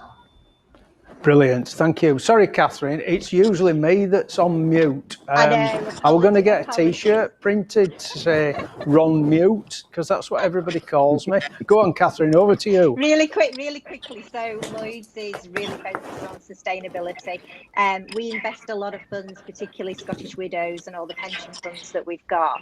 And we're really very focused now on the funds that we're investing. Okay, so how are those companies using that money? How sustainable are they? The businesses that we're giving loans to, asking them around what is the net zero plans, what are their sustainability plans, are they all built into people's recovery plans now, etc. We're just challenging it in everything that we do, and I'm pleased to say that we're even challenging the way that we use energy within our branches, and that Brighouse is going to be one of the first sustainable branches that we actually look at, so to test all of the different ways in which we can do things. Oh, brilliant. Thanks, Catherine. And finally, Martin, as a quick roundup.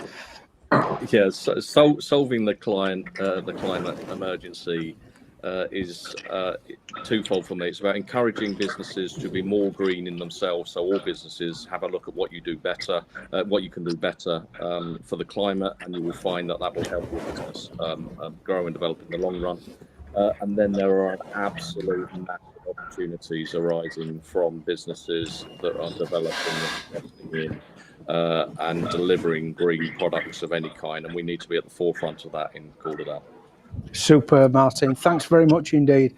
Well, I'm really sorry that I've got to pull this panel to a close, but we are really grateful to you all for your time in the filming, first of all, and also for giving up your valuable time to be with us today. I've found that really inspirational, and I do thank you, and I wish all of your businesses the very best of success for the future. Thanks, Danielle, Martin, and Catherine. Thank you. Thank you. Bye. Thank you. Bye-bye. Bye.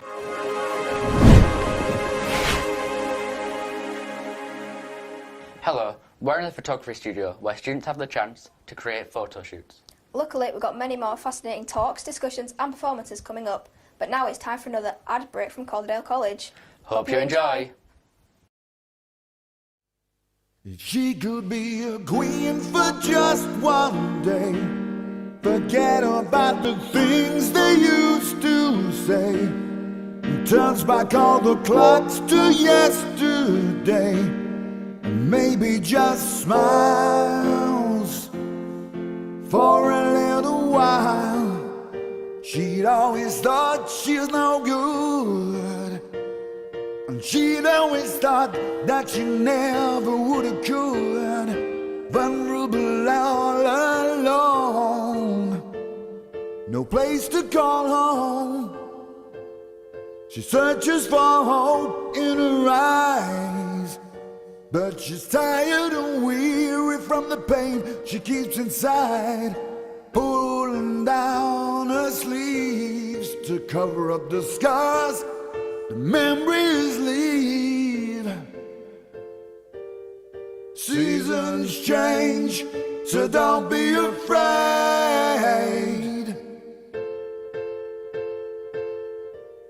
She'll build a better world that's hers for more than a day.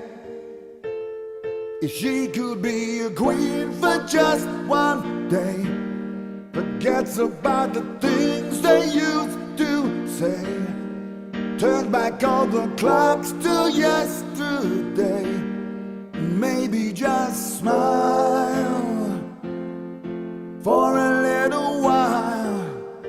Little girl terrified, life has no meaning, strangled, tortured, all alone. She can't help this feeling as the pain subsides. The tears run dry. It's a new day. It's gonna be okay.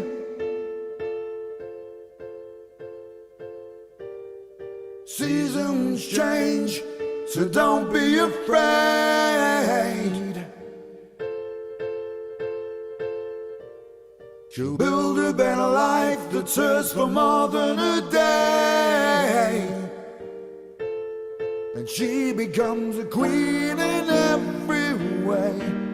Forgets about the things they used to say, turns back all the clocks to yesterday, so she can just smile for a little while. For a little while. For a little while. For a little while. She becomes a queen for just one day, forgets about the things they used to say, and turns back all the clocks to yesterday, so she can just smile for a little while.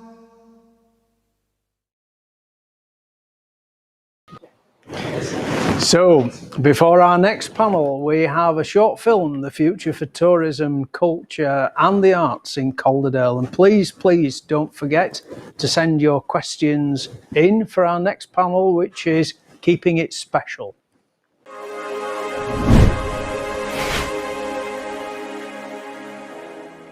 I think across the arts, heritage, culture and tourism industries, of course, they have been hit terribly hard. Hospitality, I mean, particularly because you can potentially still hold events outside, which are safe, but if you haven't got an outdoor area for your food and drink serving, then you know, your restaurants and so on, bars can't open. So they've really taken the hit. I think there's such a desire now for people to just get out and do things again.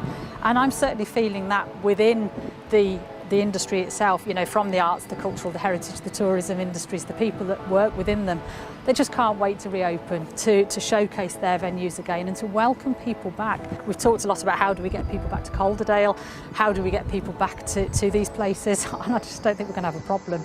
I think people are desperate to come back as soon as they're told they can and places are open, they'll be there, and bring it on, I can't wait.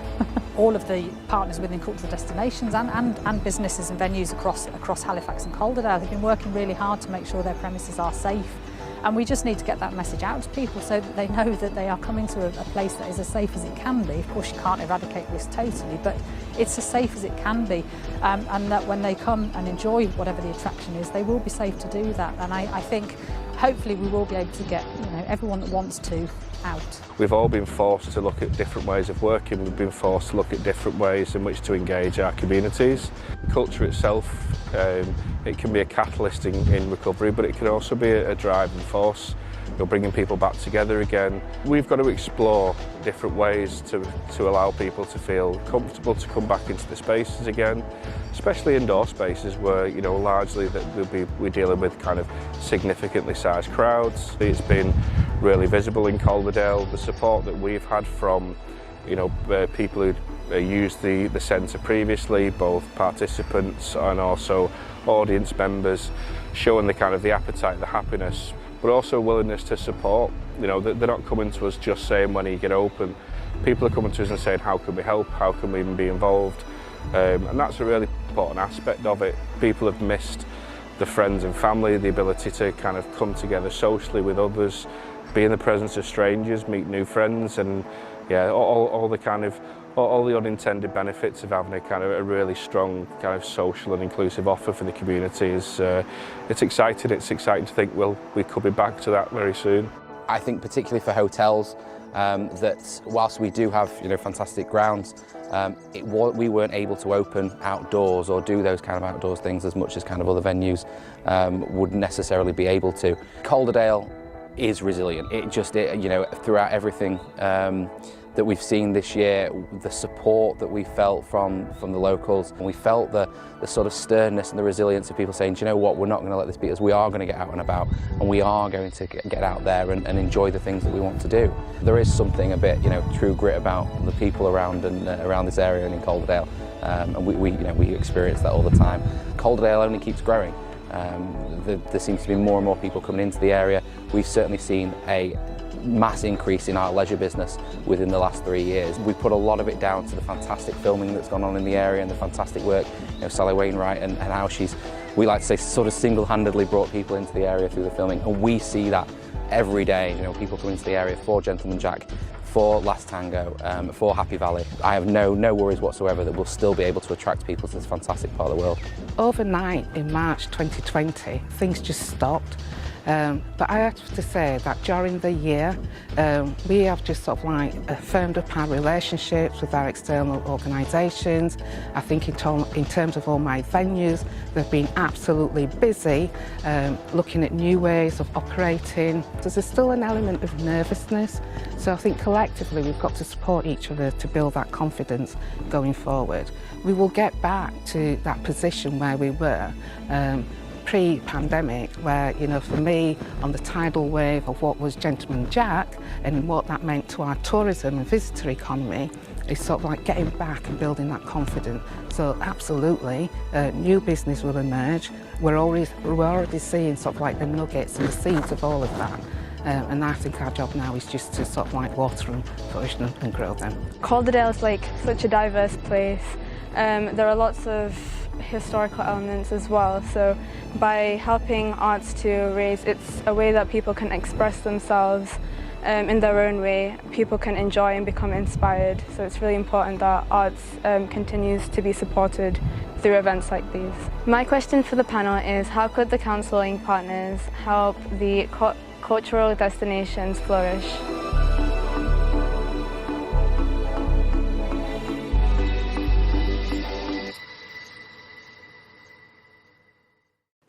So we now come to our second panel of the day, keeping it special, hearing how tourism, the arts and culture have risen to the challenges of 2020 and how the sector can bounce back even stronger.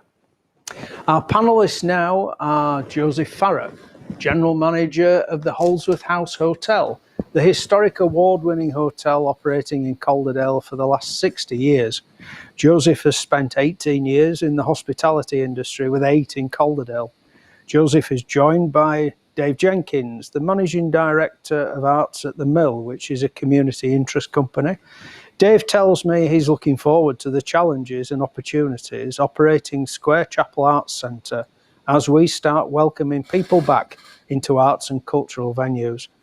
We're also joined by Rachel Lappin, Calderdale Cultural Destinations Project Manager, which is a highly successful project working with cultural, tourism and heritage organisations across Calderdale to increase visitor numbers so that they can enjoy everything our fantastic area has to offer.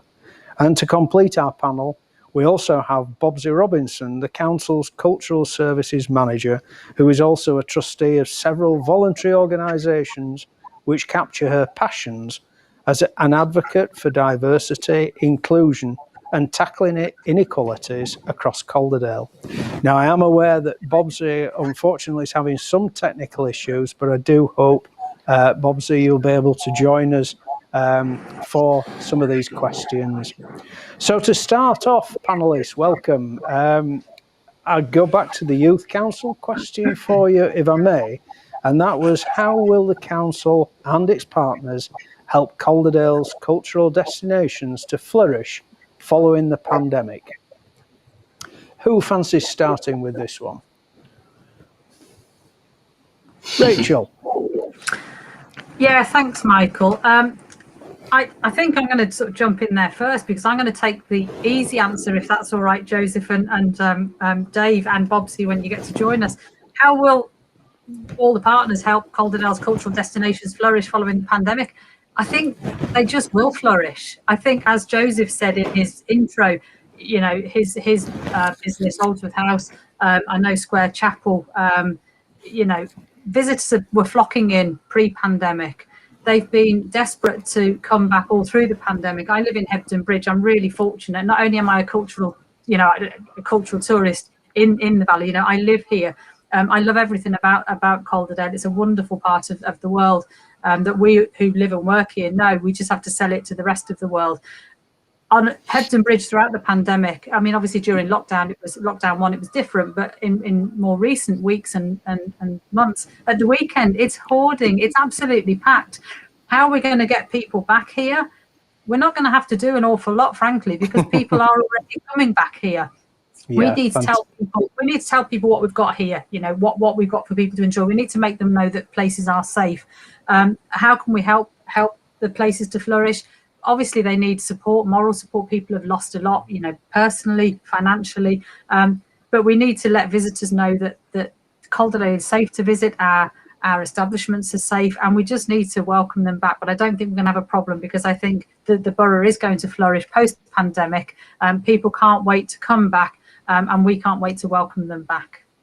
Very encouraging. Thanks, Rachel. Joseph, you were nodding there. Have you any thoughts on this? Yeah, absolutely. I would echo that from Rachel. It's we are not going to struggle. This is a fantastic part of the world, and we are just seeing people flock back in droves. And it's now not just about initially after the pandemic. For me, it's about, you know, now not resting on our laurels and making sure that we secure that going forward. We continue to push and we continue to promote, and we make sure that, you know, people, whilst we know they're going to come now, we need to make sure they're still coming in 2, 3, 4, 10 years time, and we still continue to promote everything that this fantastic area's got. But in the initial aftermath of this pandemic, we've seen the evidence. We don't need to worry. People are coming back. They are coming back strong. Fantastic. Thanks, Joseph. Dave, any thoughts on this one? Yeah, I suppose from an outsider's perspective, coming into Calderdale as we kind of took over Square Chapel in August last year, I think one thing for me is absolutely overwhelmed by the grounding and the already kind of structures, how organisations through the pandemic all work together to support each other. The most important thing for me is that, you know, no venue in isolation can look towards a relaunch without having that platform of support around it. It's clearly already there. It's you know, a significantly strong support structure, and we need to grow back together. And I think that's what will make it a great success. Yeah, no, I agree, Dave. That's absolutely. I think there's been some really good points there and very positive. But how do you think we can ensure people know it's safe to visit Calderdale again? You mentioned this, Rachel. Have you any thoughts on that?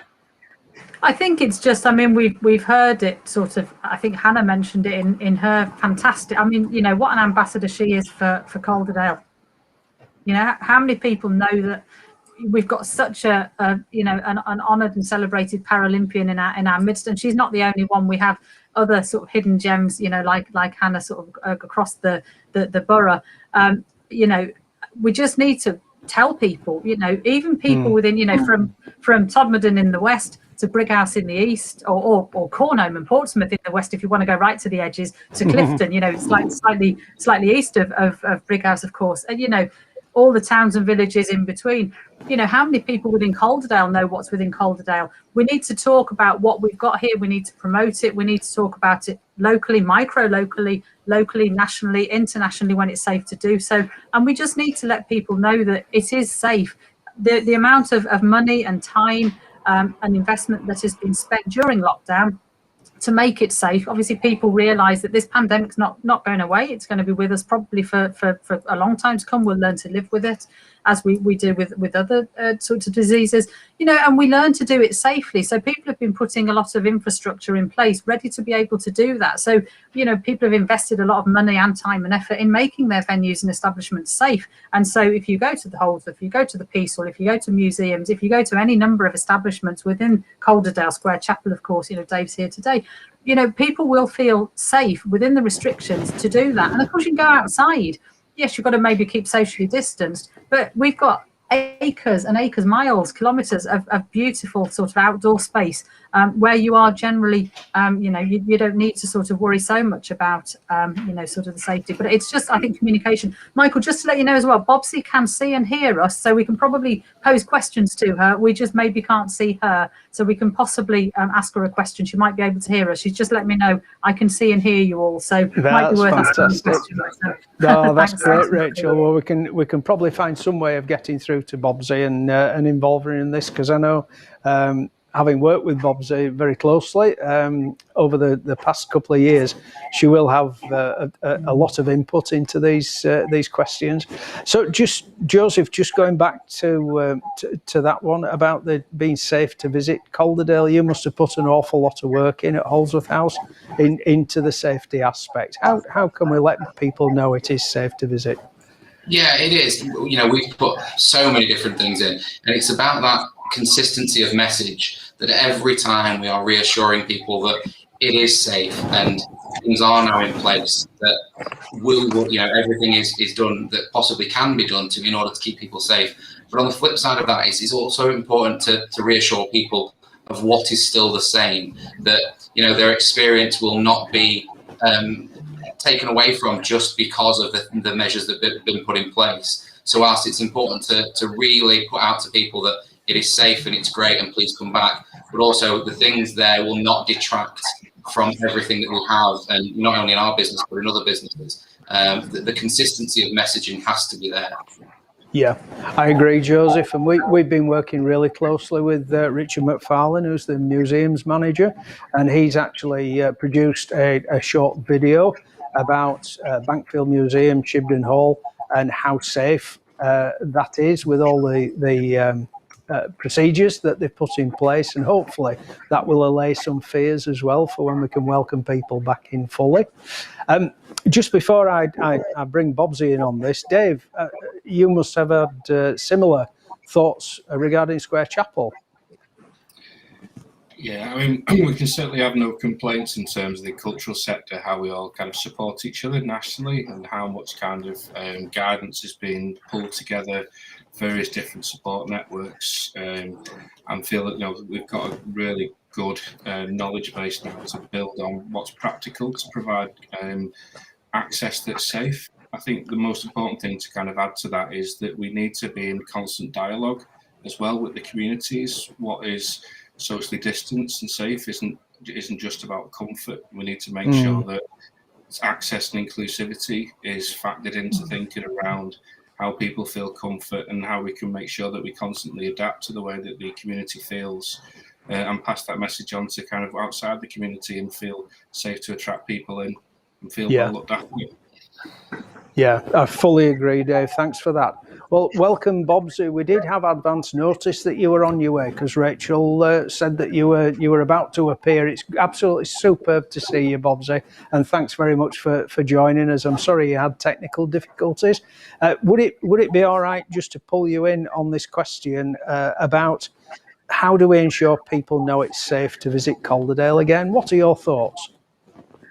Thanks, Michael, and hi, everyone. If there's going to be any technical issues, it's likely to be with me. Guarantee. It was going so well. Anyway, I digress. Just picking up what you said, Michael, around the video that the museum's put together. Likewise, we put a similar video in terms of getting those messages out through the theatre. And so what we're seeing is, I think there's a very different. It's different when people come out open spaces because they feel safe, and because we're still managing through social distance. It's a bit of a different experience when you're coming into the actual venues. So as much as we are getting people through our buildings and they are safe and we are getting the messages through, there's still some work to be done about the confidence that needs to take place for people coming back to venues. Yeah, no, I agree, Bobsy. I absolutely agree. Yeah. So just moving on then, another question that's just appeared in the chat is how can we compete with the Dales and the Peak District when attracting visitors? I know the Dales and the Peak District just seem to be on the tip of everybody's tongue, but we've got absolutely fantastic scenery, landscape, people here in Calderdale. So what's your thoughts about how we can compete? Rachel, any thoughts on this one? Yeah, I think you know, Calderdale, we're small, and what we pack an absolute punch. We've got so much in such a small area. So you can come to Calderdale, you'll probably run out of things to do in the time you're here, but you will be able to spend, you know, a few days here and see so much of it. If you go to, I'm not going to knock any of them, because the Peak District, the Lake District, the Yorkshire Dales, let's keep it in Yorkshire, you know, all fantastic places to visit. I've been to them all, I'll go to them all again, happily. Calderdale, I would happily spend a holiday here because there is so much to see and do right on our doorstep. And it's also doable. You know, if you go to the lakes or to the Peak District or to the Dales, you're not going to get to see it all. It's going to take a long time to get around it all. Whereas Calderdale, you're still not going to get around it all because you'll find another hidden gem that I didn't even know that existed. I still do it, you know, every time I go out. I'll get distracted. But it you know, in its size lies its beauty, I think, because it's really, really manageable and user friendly. I think the difficulty is a lot of people don't know about it. My mum knows her geography. She knows Calderdale because I live here and she's really biased and she loves it. But before I lived in Calderdale, she'd probably never heard of it, but she would have heard of the Dales and the Lakes and the Peak District. So I think we need to really communicate about this hidden, you know, beautiful gem that a lot of people still haven't heard about. And we need to communicate what Calderdale is, where it is, and why people should come here and how much they can see and do in a relatively short space of time. Absolutely, absolutely. Dave, any thoughts on this? I was already afraid of the geographic question for the kind of the incoming Scouser coming into Yorkshire, but I mean, those who comparing Halifax to Yorkshire Dales, well, I suppose there's no square chapel in the Yorkshire Dales, is there? So that's the choice to make. But no, there's so much on your doorstep. There's so much around. The way that organisations interact and the offer interacts with each other, it's just such an appetising place to come and visit, and in my mind, it doesn't compare. Absolutely, Joseph, you must be welcoming visitors from all over the country, probably internationally as well. What are your thoughts on this question? Yeah, absolutely, and we need to not necessarily look at it as an inferiority thing of how do we compete with them. We just need to champion what we are and very much kind of get that information out there and the diversity that we have to offer in Calderdale. It's not about competing with those. It's about just being who we are, and really getting the message out there of what there is to do here, all the different parts. You know, there isn't, as Dave said, there is no square chapel, there is no peace hall in these areas. It's about getting that information out there and to say that this is a destination that you can come, not just for 1 day, not just for 2 days. You can find enough things to do within this area to fill 5 days. And you don't need to go to the Peak District, the Lake District. You can do all of these different things and find enough hidden gems and treasures within our area. But it's about, again, consistency of messaging and getting that out there to make sure that people are aware, and businesses and sectors joining together to make sure that that message is out there in the positive way. Yeah, I agree. I suppose it'd be nice if the question was, how do the Peak District and the Dales compete with Calderdale, wouldn't it? Absolutely. Bobsy, any thoughts on this? Oh, definitely, and I think I echo everything that everyone is saying. I think one of the things that stands out to me through the pandemic is just the pride that's here in Calderdale. I think going forward, and some of the plans that we're looking at is how do we do that joint up campaign, which actually has the voice of the residents and the communities here in Calderdale, and then we put that onto that wider sort of like regional, national platform. Because the spirit, we've heard lots of messages about that this morning and this afternoon. But yeah, that's what we're working on. So it's very much around showcasing our cultural assets, welcoming people back, and showcasing our business and that vibrant landscape that we've got. Fantastic. Thanks, Bobsy. We've probably time for one more question. That's all, panel. And one that's just come in is, how well do our cultural spaces reflect Calderdale's diversity? So, Bobsy, if I may, can I start with you on this one? I'm smiling because I do think that's a good question, Michael. I think if we're being honest and open, it probably doesn't, because of the history and the heritage. And so, but in terms of the activities and the events that we put on through our cultural assets and our cultural spaces, is that's actually bringing and introduce diversity. When you think about all the work that's going through, Gentleman Jack and inclusion agenda around the LGBT communities, is actually we're very, very strong there. But also, if we look at the demographics and how we're changing, we've still got a bit more work to do. But for me, as we work on the cultural strategy moving forward, these are exactly the things that we're picking up, and we're not doing it in isolation. So everyone's behind that, and it will be a partnership approach. Brilliant. Thanks, Bobsy. Rachel, any thoughts on this one about how do our cultural spaces reflect Calderdale's diversity? Thanks, Michael. I mean, I echo everything Bobsy said, and I totally agree with her. Of course, I don't think necessarily we do reflect it terribly well. I think, I think yes, within the LGBT community, we probably do. I think, isn't Hebden Bridge the sort of trendiest place to, or has more, maybe, I think it used to have more gay women per head than anywhere else in the country living here, apparently. I'm not sure, if that is statistically accurate living here, but, I think in terms of LGBT sort of inclusion, yes, we do really well as a borough.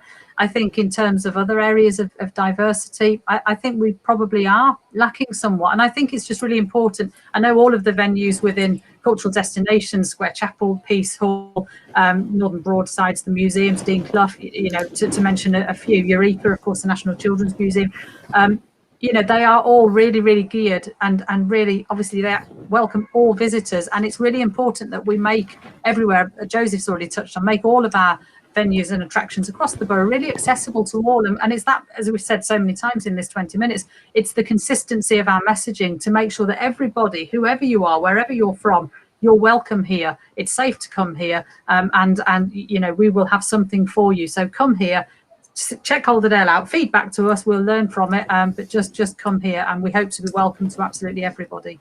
Superb. Thanks, Rachel. That's really good. Joseph, any thoughts on this from a diversity point of view? It's Calderdale is such a diverse place that it's difficult really to represent that at all, in these destinations. So it is about the growth of it now. It is about recognising, where are the areas that we can improve into.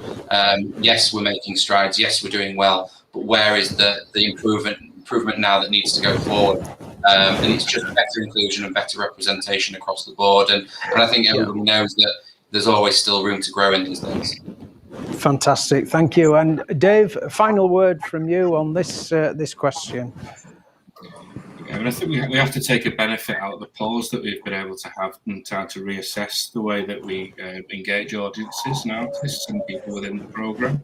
I think from our point of view at Square Chapel, it is definitely around co-developing, co-programming, working with the communities to make sure the offer that we put out going forward is truly representative and built with the communities to respond and resonate with what they want to see from performance space, and make sure that we don't program in isolation, we kind of program together, and that the audiences and the artists represent the wider community of the area.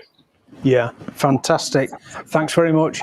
And I'm really sorry that I've got to pull this panel to a close because we've been inundated with questions for this panel. And it would be great to carry on this conversation, but unfortunately time is tight. But I do thank you all, Joseph, Dave, Rachel and Bobsy, for taking time out, as I said, for the filming, but also to join us today in your busy schedules. It was great to see you all, and thanks again for your input.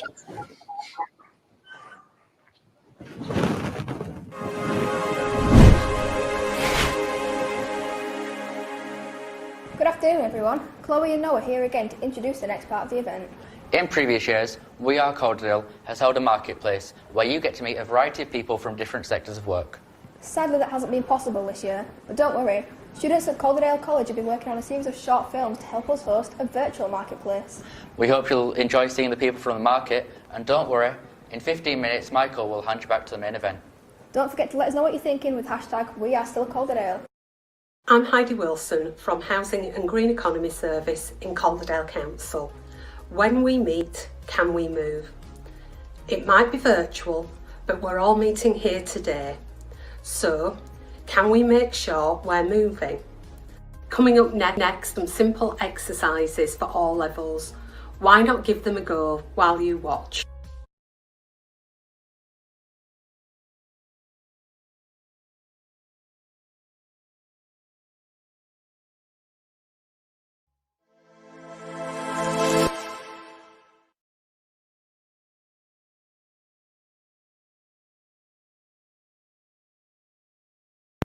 I'm Catherine Howard, Oral Health Team Leader. We work with partners to collectively make progress on maintaining and improving the oral health of children and young people in Calderdale. Over 5,000 children and families are part of our programmes. This includes health visitors distributing toothbrushing packs and advice to families, staff in education settings supervising toothbrushing daily, and promoting healthy eating as part of the Cute Fruit Plus Award. Next, we are developing education resources for key stages in school. For more information, please email the team at Calderdale oralhealthteam@locala.org.uk.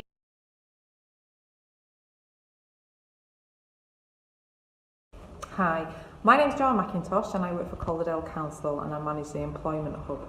We're here to help 16 to 25-year-olds in Calderdale with anything related to getting a job, apprenticeship or training. Perhaps you need help filling out an application form or not sure how to answer interview questions. Maybe you need some support with searching for a job. Our expert team of advisors are here to help. We also have great links with employers in the area and often know about jobs before they are advertised, so can help you access those too. We'd love to hear from you. Email us at growyourfuture@calderdale.gov.uk and we'll be in touch.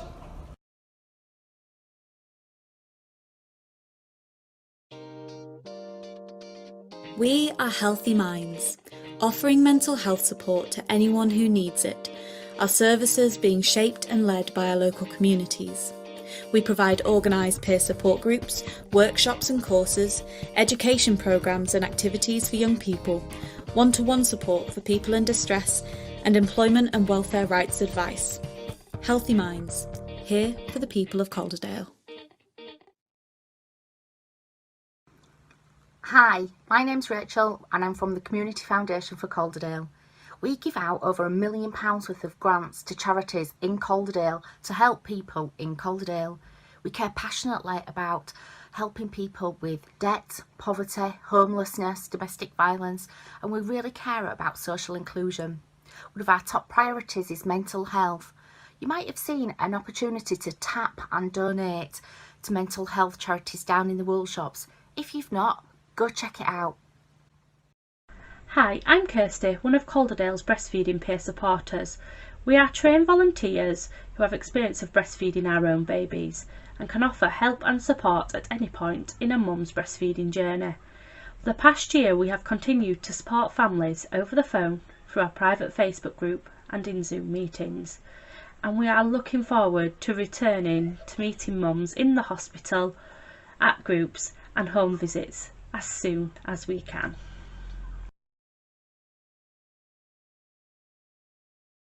I work for Magpie, a creative behaviour change agency.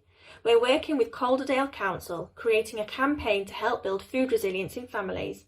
In the short term, we want to help local communities develop tangible solutions to help them improve food skills and the knowledge needed to make healthy food choices. In the longer term, we hope that by building food resilience, we can positively impact on child obesity levels. From a behaviour change perspective, we're ultimately wanting to create a shift in eating habits to improve health.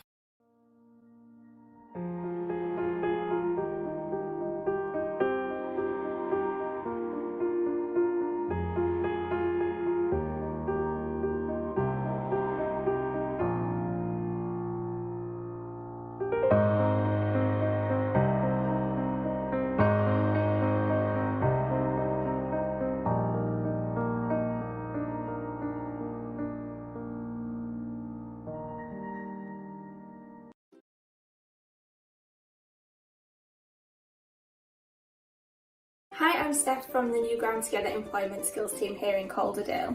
I'm a senior employment advisor, and what I do is support people back into work, helping them with CVs, interview skills, general motivation and confidence in applying for work. Since the service went live in February, we've already secured 10 individuals' roles in the area.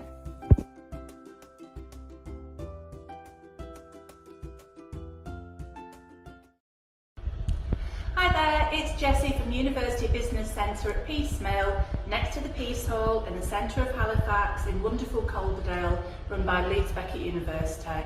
We're here, we're excited about the future, come and see us soon.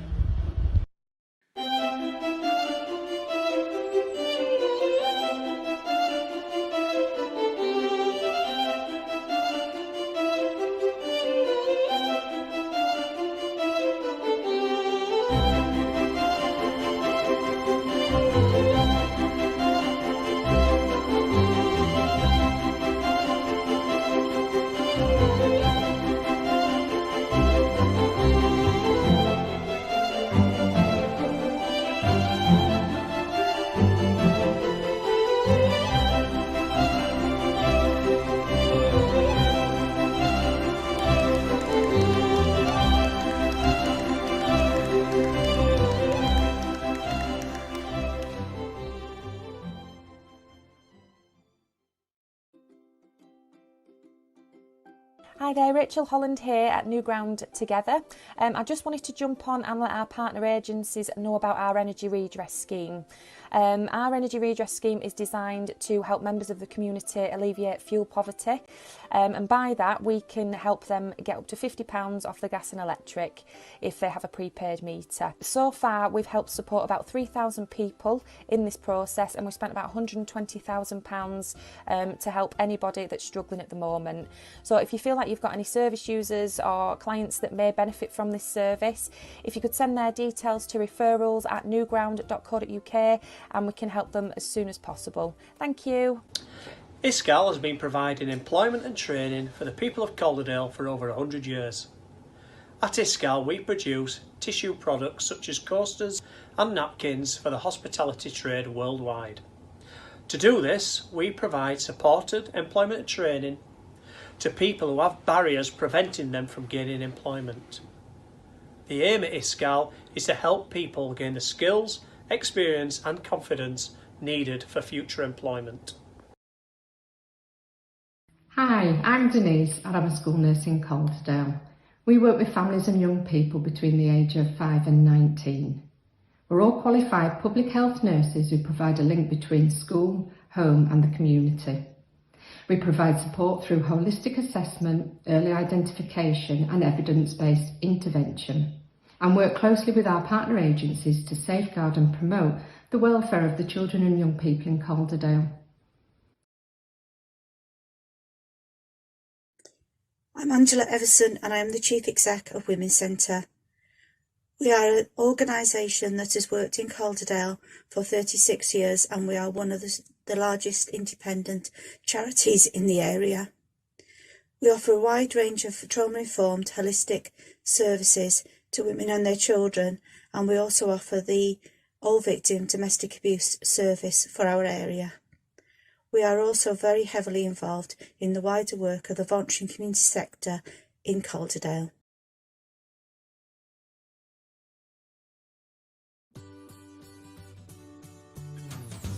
Hi, my name is Sam Harrison and I'm a Senior Project Officer with New Ground Youth Team. Me and the team deliver youth provision and open access youth clubs in the following locations: Pelham, Mixenden, Illingworth, Ovenden, Leambound and Maastricht.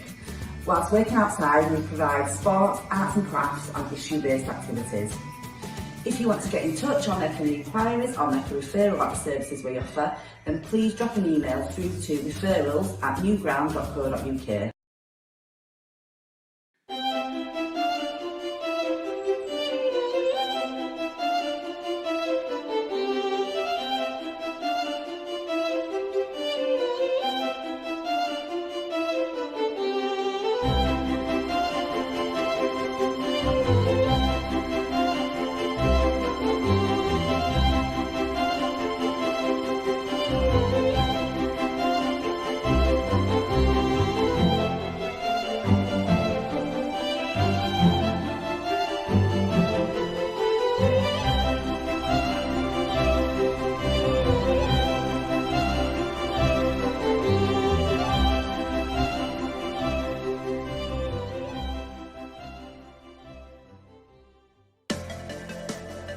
I'm Marcus Barlow. I study Interactive Media Level 3. It's a great course, it's interactive, you can really get involved, lead your own thing, it's independent. I think the best thing for Calderdale College is the fact that a lot of the stuff is practical and you can get out and do it yourself. Here you can do all the educational stuff and learn as you do.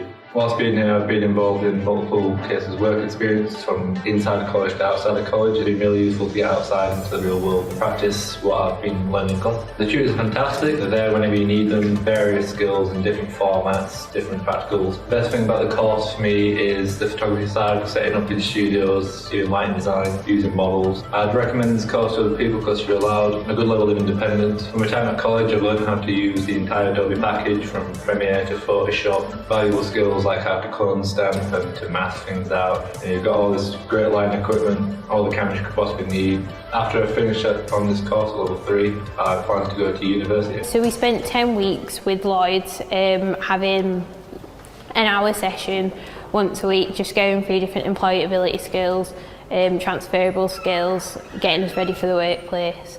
It was really good because it was effective. I'm more of a practical person, so having feedback written on a sheet isn't effective for me, so being able to sit down with an actual employer was really helpful.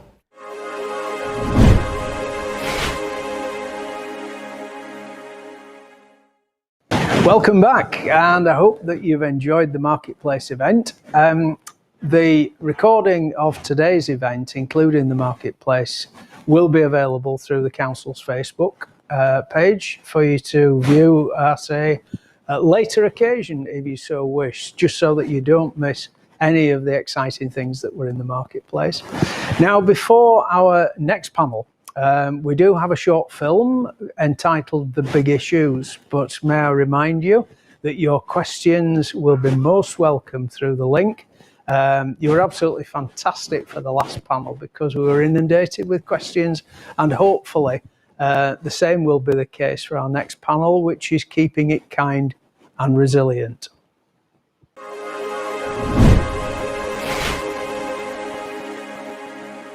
Throughout the year, certainly from a BAME community perspective, we've really had to go out, knock on people's doors, engage more effectively with members in the community just to find out what sort of help they needed.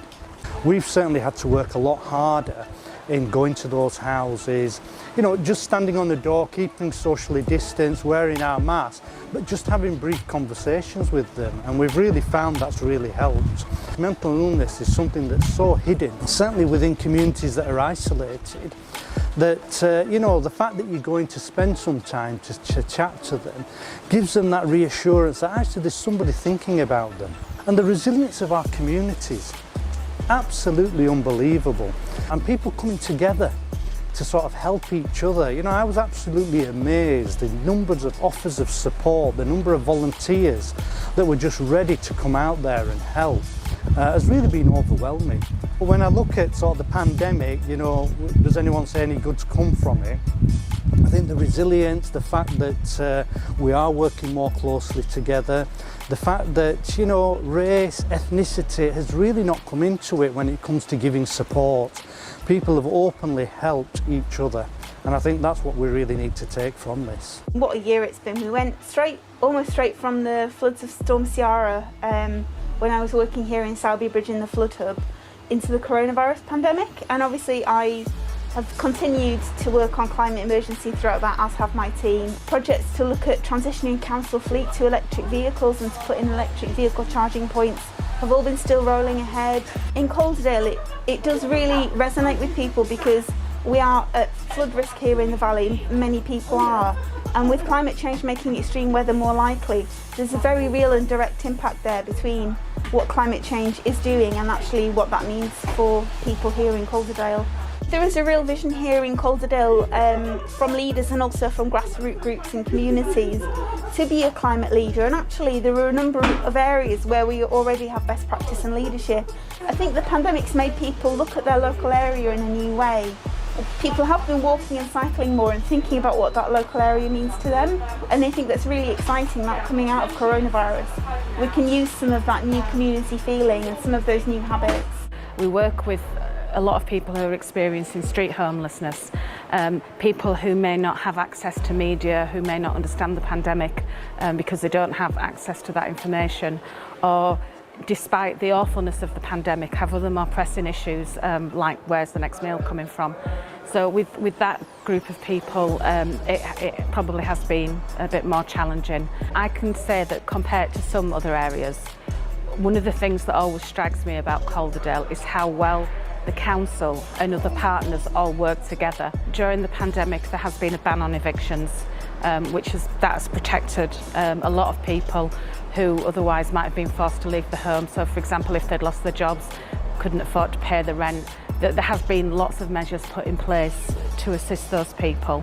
There's a high demand for our services, and we are in some areas seeing maybe people coming forward and asking for support who previously we hadn't seen. So maybe people who had lost their jobs, hadn't been eligible for furlough, don't know how to claim welfare benefits, that type of thing.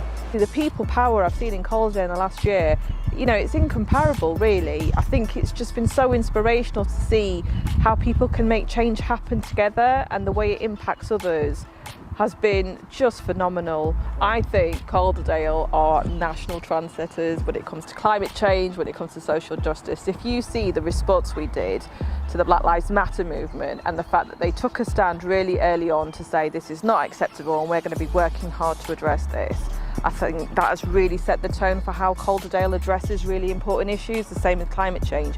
It's not just rhetoric, it's backed up with action. And I think what's also been really inspirational, quite frankly, is that people have come together to champion an agenda that may not have been their agenda. So when you see white allies talking about racism and about the fact that Black Lives Matter, that inspires people to think this time change will come. I think what is really inspirational about Calderdale is its leadership is values-based. So it isn't just about, well, what will be popular, what will go down well. There is a real core sense of what is the right thing to do. We are making lots of progress, but you can't erase or address decades or centuries of inequality in a couple of months. I mean, even Calderdale's not that fantastic, but we're certainly on our way there.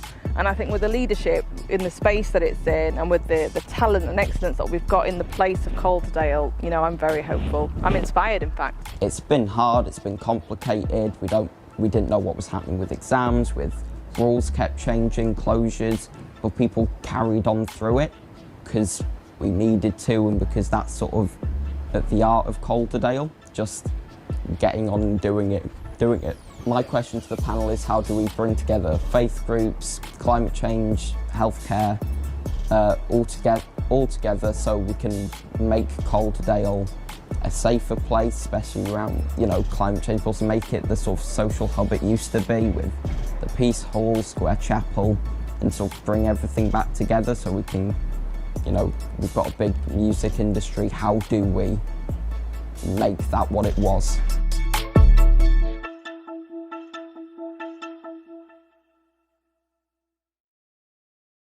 We now come to our third panel of the day, Keeping It Kind and Resilient, where we'll hear about some of the big issues from last year and how we're working towards a better future in reducing inequalities and homelessness and promoting social justice and climate. Our Keeping It Kind and Resilient panellists are Gudrun Haskins-Carlisle, Services Director at Horton Housing, and Gudrun's specialist interest is the vital role housing plays in supporting independence for people, believing everyone has the right to a safe, secure home, a base from which they can grow and fulfil their potential. Gudrun is joined by Fatima Khan Shah, who is known regionally and nationally for actively championing patient involvement and for challenging inequalities in health and care. Fatima is a system leader in the West Yorkshire and Harrogate Health and Care Partnership, director of the Personalised Care and Unpaid Carer programmes, and is a non-executive director at Sheffield's Children's Hospital. We're also joined by Nadeem Mir, QPM, who, during a 30-year career as a police officer, amassed a wealth of experience and knowledge in many areas of policing and community cohesion. Now retired, he chairs Calderdale Council of Mosques and works across Calderdale addressing inequality and disproportionality. I knew I'd have problems saying that. And we're also joined by Sam Saxby, who works for Calderdale Council on climate emergency and sustainability. Sam describes herself as an environmental geek, but tries to speak plain English to help people like me understand problems and find solutions. Sam is definitely our go-to colleague for the latest information on the climate emergency. So welcome, panel. I am aware that Nadeem is having some technical issues, but he does hope to join us. So we'll start straight away with the question posed by the Youth Council, which was, how do we bring together faith groups, climate and healthcare to make Calderdale a safer place and also the social hub it was before the pandemic? Sam, do you want to start on this one? Yeah, sure. Thanks, Michael. I think that's a really great question, because I think the way that we will beat climate emergency is by working together and connecting climate to lots of issues like health and mental health and care and communities. And something we've been working on in my team actually is to forge some of those connections. So there are some really great people in the NHS working on climate and looking at what that means for NHS operations. We've spoken to reps from the faith community about reaching out to do some climate education. And I think that's sort of a really big goal for climate professionals like myself, is to try and make sure everyone understands climate and understands maybe what it means to their lives and what they can do about it, because genuinely there is something all of us can do on climate change. And actually we are working with Will and Youth Council, and I think it's a really interesting time where there's a lot of energy around climate. And I know that Tomborden College have just opened up and they're hoping to launch their first climate training course later this year. So again, I feel like there's a lot of energy and a lot going on out there in the community, and hopefully as the year goes on we'll just be able to link these things together and build kind of a really strong foundation for going forward. Fantastic, thanks Sam. Fatima, any thoughts on this? That's a phenomenal question, isn't it? Talk about a toughie to kick off. I mean, I think the important thing to recognise is, irrespective of your faith or community or background, you all will get behind a very simple ethos of having a nice place to live, which is safe, and having a sustainable future for your children. And that, goes across every single background, faith, creed, etc. I think one of the things that's been really, really important and most people have connected on is that lack of social interaction and human connection. So I think people are crying out for opportunities to get together with other people and to sort of share commonality and do things together. So I think the opportunity to work on a shared agenda, like creating a sustainable future, a nice place to live, a place where it's safe for my own daughter to walk home from school, for example, is something that everyone can get behind and actually unites us. Because if you think of, the incredible Jo Cox, who we're remembering over the last few days, we've got more in common than that divides us. And this is certainly an agenda that everyone can get behind. Yeah, absolutely, Fatima. Thank you for that. Gudrun, any thoughts on this question? Oh, Gudrun, I think you're on mute. Or is it at my end? No, it was me. That's a good start, isn't it? It's usually me, I say. No, it's me this time.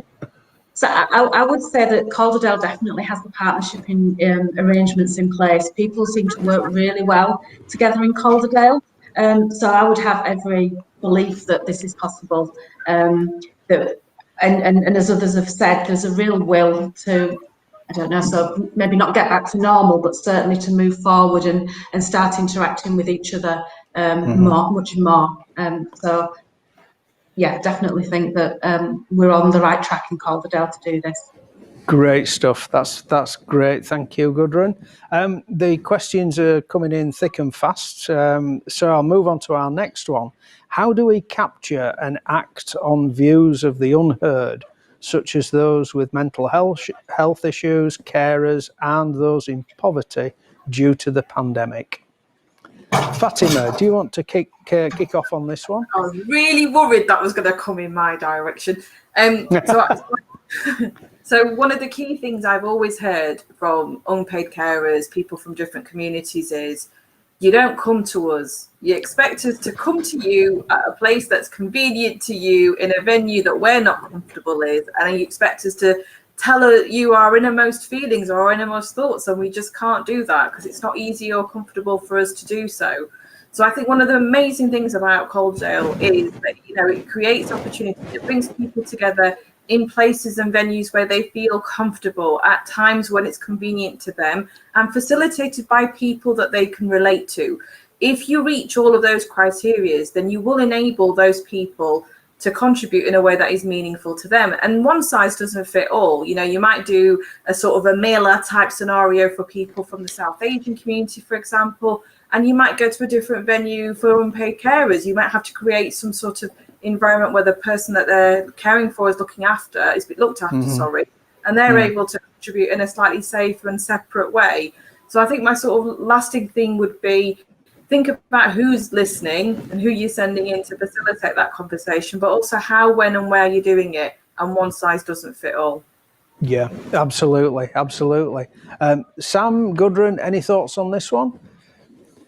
Yeah, I mean, I absolutely agree with what's just been said there. And I think it's about having conversations with people, so not setting up a special survey or a consultation. It's about really just sitting down and talking to somebody about what they really need, and doing that in such a way that you really get the best out of them. So making it, just having a conversation that really engages people, asking them what do we need to change, and then doing it.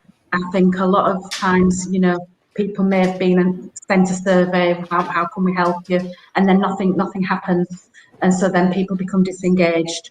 But for me, it's all about having conversations, and then taking action on the results of those conversations. Terrific, thanks, Gudrun. Sam, any thoughts on this question? Yeah, some really good comments there from the other speakers, but I think the reason we have some of the problems we have on the climate emergency is because we've been listening to some voices more than others. So if you look at historic decisions to invest in maybe roads and motorways above public transport, things like that contributes to inequality. And actually, if you listen to some of those more quiet voices, those unheard people, you would actually invest in things that are better for the environment. You would invest in local areas differently. And I think that's the big question, as other speakers have sort of said, not only listening to those groups, but also finding ways to actually make the things that that those quiet voices want to happen, you know, like young people's voices, older people sometimes are really not heard, people with mobility problems, disabilities. It's also important to actually building a society that works for everybody instead of that just works for a few people. So yeah, very absolutely. much agree with that. Absolutely, thanks, Sam. And if I may just move on, we do have another question that's just appeared in the chat. Maybe you might like to start us off on this, actually, Sam, because the question is, it was noticeable that fewer vehicles were on the roads during the first lockdown. How can we harness this going forward? Yeah, I think it's really interesting actually reflecting on some of the discussions that were had earlier in the business panel that, you know, Lloyds Bank were talking about more of their staff working from home, but actually as they want to get out of home, wanting to work locally instead of commuting to places like London. So I think people really are reevaluating that travel time and actually seeing that it isn't time that added anything to their day. It didn't give them pleasure to sit in traffic and to queue on roads. And actually there's that resurgence of the demand to explore their local neighbourhood and that kind of tourist element, love the place you live, and that focus on community. So I think that links really well with a lot of the council's agendas and the agendas of a lot of council partners in the kind of cultural sector. So I think that's what it's all about for me, is actually part of reducing our need for travel is actually realising we don't need to travel, and actually we've got a lot on our doorstep. And actually if organisations work in more flexible ways and we're able to work from a local place, access the care that we need in the local place, access the bank that we need in a local place, it's all kind of helps us to have a stronger society. Fantastic, thanks, Sam. Gudrun, any thoughts on this one about the noticeably being fewer vehicles in the first lockdown? How can we harness this going forward? Yeah, I agree with what's been said. I mean, certainly the organisation I work for, we are looking at smarter working, people who wish to work from home where that's convenient, allowing them to do that. We've had a lot of response from people that we work with saying they really do not miss the commute. That's the biggest thing that seems to be coming out of this. You don't want to be sat in the cars polluting the atmosphere for 2 to 3 hours a day. So I think, yeah, moving forward, certainly for our organisation, more home working and more local working, not having to go into the office necessarily. Maybe you could do some work from a cafe or different venues. It's interesting that No, that's great. Sorry to talk over you, Gudrun. It's really interesting going back to Catherine's comments in one of the previous panels where she said from the Lloyds Banking Group that they are pursuing this as a pilot in Batley at the moment, and it's something that this kind of a flexible working space, a hub, was hopefully going to be replicated in Calderdale. So that's really positive. Fatima, you in your areas, you must have had a lot of conversation about this, about the impact on the climate and how we can harness the fewer vehicles on the road going forward. Wasn't it lovely? Wasn't it absolutely lovely to see less cars on the roads? I really noticed that. And what I also noticed was I felt a sort of a lack of willingness to go in my car. I wanted to walk more because the cars weren't there. And I think, there are a number of things that we can do as Calderdale as a place, using our influence with our other organisations to really sort of say this is going to be the norms. Instead of it being a nice to have, why can't people just expect the fact that they can work flexibly? Because, when you are walking, you do notice stuff more. You are physically better. You are psychologically better. So it isn't just about the benefits to the environment. It's the benefits to your health and well-being as well.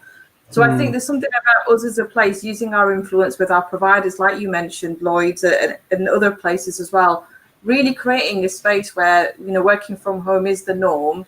Using your car is something that you do only when you need to. But actually, there are alternatives that you can utilise that are really good. So having that public infrastructure, reliable buses, reliable trains, all make it much more attractive to leave your car at home. And there are so many beautiful things in Calderdale to see. I mean, we talked about the Peace Hall. That is my favourite place in the whole world. It's my happy place. And, the ability to walk around there and just see the beautiful architecture. You are far more present than you would be in your car to be able to observe what a beautiful place Calderdale is. So I'm all for it. And I'm going to use my influence and encourage my colleagues in other organisations to use their influence to make this the norm going forward. Definitely. Fantastic. Thanks, Fatima. One of the strap lines in the marketplace that particularly resonated with me was about the active Calderdale. And when we move, we're stronger. And if we can encourage and support our residents and communities to get out and not use the car, but to use people power, I think that'll be a great way forward. I really do. Thanks panel for that. We've had another question in the chat, and this was during the pandemic. There were 70,000 households which became homeless. What provisions have been put in place here to support over the past year? Gudrun, do you want to start on this one? Yeah, I will. Calderdale, I think, did a really excellent job here. There was a national initiative called Everyone In, which put a responsibility on local authorities, local councils and their partners to bring all homeless people or people who were sleeping in off the street and get them into temporary accommodation. And Calderdale there really worked very well with a lot of partner agencies to achieve that. And that included the gathering place in Halifax. They opened up or extended, if you like, their winter provision. So provided a safe place for people who were rough sleeping at the time, many of whom had multiple disadvantages, maybe had problems with drugs, alcohol, lots of complex needs, but they provided us a place for them during the pandemic. And Calderdale haven't just left it there, they've followed it up by applying to central government for a number of funding streams, so that people who were in the hub during the pandemic or were otherwise made homeless during the pandemic can go on to be housed in the longer term, and also to receive support so that housing becomes sustainable. One of the big reasons why that worked so well, though, really was back down to partnership working and the council drawing all the relevant partners together, and everybody, being of one mind of what needed achieving. There was lots of flexible accommodation, so accommodation that maybe previously had been used for one thing was used to house people who were homeless during that period. Mm-hmm. A really kind and responsible response to that. Then that's superb. Definitely. Sam, any thoughts on this question about the homeless and the support? Yeah, it's not something that I work closely on, but I think I just have to say that it was one of the things about the pandemic that sort of filled me with hope and lifted me up, is to see this massive problem that's been national, and it seems like one of those problems you can't solve, and actually how a solution was found. People worked together, and it was amazing to see the difference it made to homeless people. And I think there's something about that ability to achieve something we've set our minds to and be ambitious that I really loved seeing. So, just congratulations to everyone who's involved with that response. Fantastic. Thanks, Sam. And Fatima, any thoughts on this question regarding homelessness? I mean, it's not my area of expertise, but you don't have to look very far to see that the pandemic has really impacted people in ways that we couldn't have foreseen, and that there are many people that sadly have lost their homes. And I think keeping the focus about what this panel is about, it is about kindness, it's about compassion, and about the fact that we are all residents and people that are that have a responsibility, I believe, to our local communities and to Calderdale as a place. And kindness is free, isn't it? It doesn't cost anything, and there are ways that we can influence our institutions, our organisations, our colleagues, and volunteer within our communities to help these individuals that have been sadly impacted in the way that they have done. And it's also showing that actually, if we really want to do something, we can move heaven and earth, and we can really help these people. And what I'd like to do, hopefully one day when we can look back on this, is learn from that and develop a sustainable solution for these people. Because, you think it can't happen to you, but trust me, it can happen to anybody. And we've got to be mindful of that. Yeah, no, you're absolutely right, Fatima. Thanks for that. We've probably just got time for one final question, and I'm going to pick this one because I think this is really interesting. What positives from the pandemic in tackling inequalities do you think have arisen, and will they continue? So this is almost flipping the question on its head, isn't it? What positives from the pandemic in tackling inequalities have you seen? Who wants to go first? I'll throw it open to you. I can follow on from my answer to the last question on this, but this is speaking, I mean, inequalities are very wide ranging, aren't they? So I'm speaking really about people here who may have experienced homelessness or multiple disadvantage. And I think in Calderdale, we are starting to see a bit of a culture change in how we work with some of the most complex people, that where previously when it came to housing, we talk about people have burnt the bridges, there's nowhere else for them to go. I think that's changing in Calderdale. The agencies involved are really looking at people that are hard to engage, that are hard to bring into housing, and thinking what can we really do to help these people. So it is about never giving up and really looking for new solutions and thinking in innovative ways. Fantastic, and they have taken some steps to open new services to assist this. Fantastic, thank you. Fatima, any thoughts on this one about positives coming out of the pandemic in tackling inequalities? Oh, God, yes. I mean, you've given me a few minutes and I'm going to have to try and condense it. About 30 seconds, sorry. Right, ball that's been thrown. So I think one of the things that we have all not been able to avoid is the fact that health inequality has been brought to the forefront as a consequence of COVID. And I think one of the key things that I've observed from Calderdale in the last 18 months is that it's been really brave, and it's stood up and said, you know what, we're going to do something about this. And we might not have all the solutions, but we're going to try, even if it is that, you know, a possibility that we might fail. And I think what's really been important is that they've focused on delivering outcomes to support people. So just in the context of the way in which the CCG, led by Robin Tudnum and Dr. Stephen Cleasby, is focused on some tangible actions supporting people from Gypsy and Traveller community, for example. You've got the work that has been done within the organisation to make sure that its leadership is representative. You've got the stuff that, you know, has been delivered by the Calderdale Huddersfield Foundation Trust, where they are looking at waiting lists from a protected characteristic perspective to make sure that as we move out of this, no one is left behind. So I think the final thing I would say is the big positive to take from this is Calderdale is not about talking, it's about action. That action has delivered outcomes, and it's enabled leaders that you wouldn't expect to step in that space. So you've got the amazing Pam Bhupal, who chairs, you know, the network with shacks within the local authority that have really moved into a space of leading this in a true distributed leadership model. You've got Robin Tudnum, who's challenging the government, you know, at the forefront to try and make things happen for Calderdale as a place and for West Yorkshire and Harrogate. You've got Stephen Cleasby working really hard to support carers and support access to care and primary care. I could go on, you've only given me 30 minutes. But what I can say is change is coming to Calderdale, and that is one huge positive. Superb, thanks. A really positive note is that. Sam, very quick word just to round this up. I know we're out of time on this panel, but over to you. Yeah, thanks, Michael.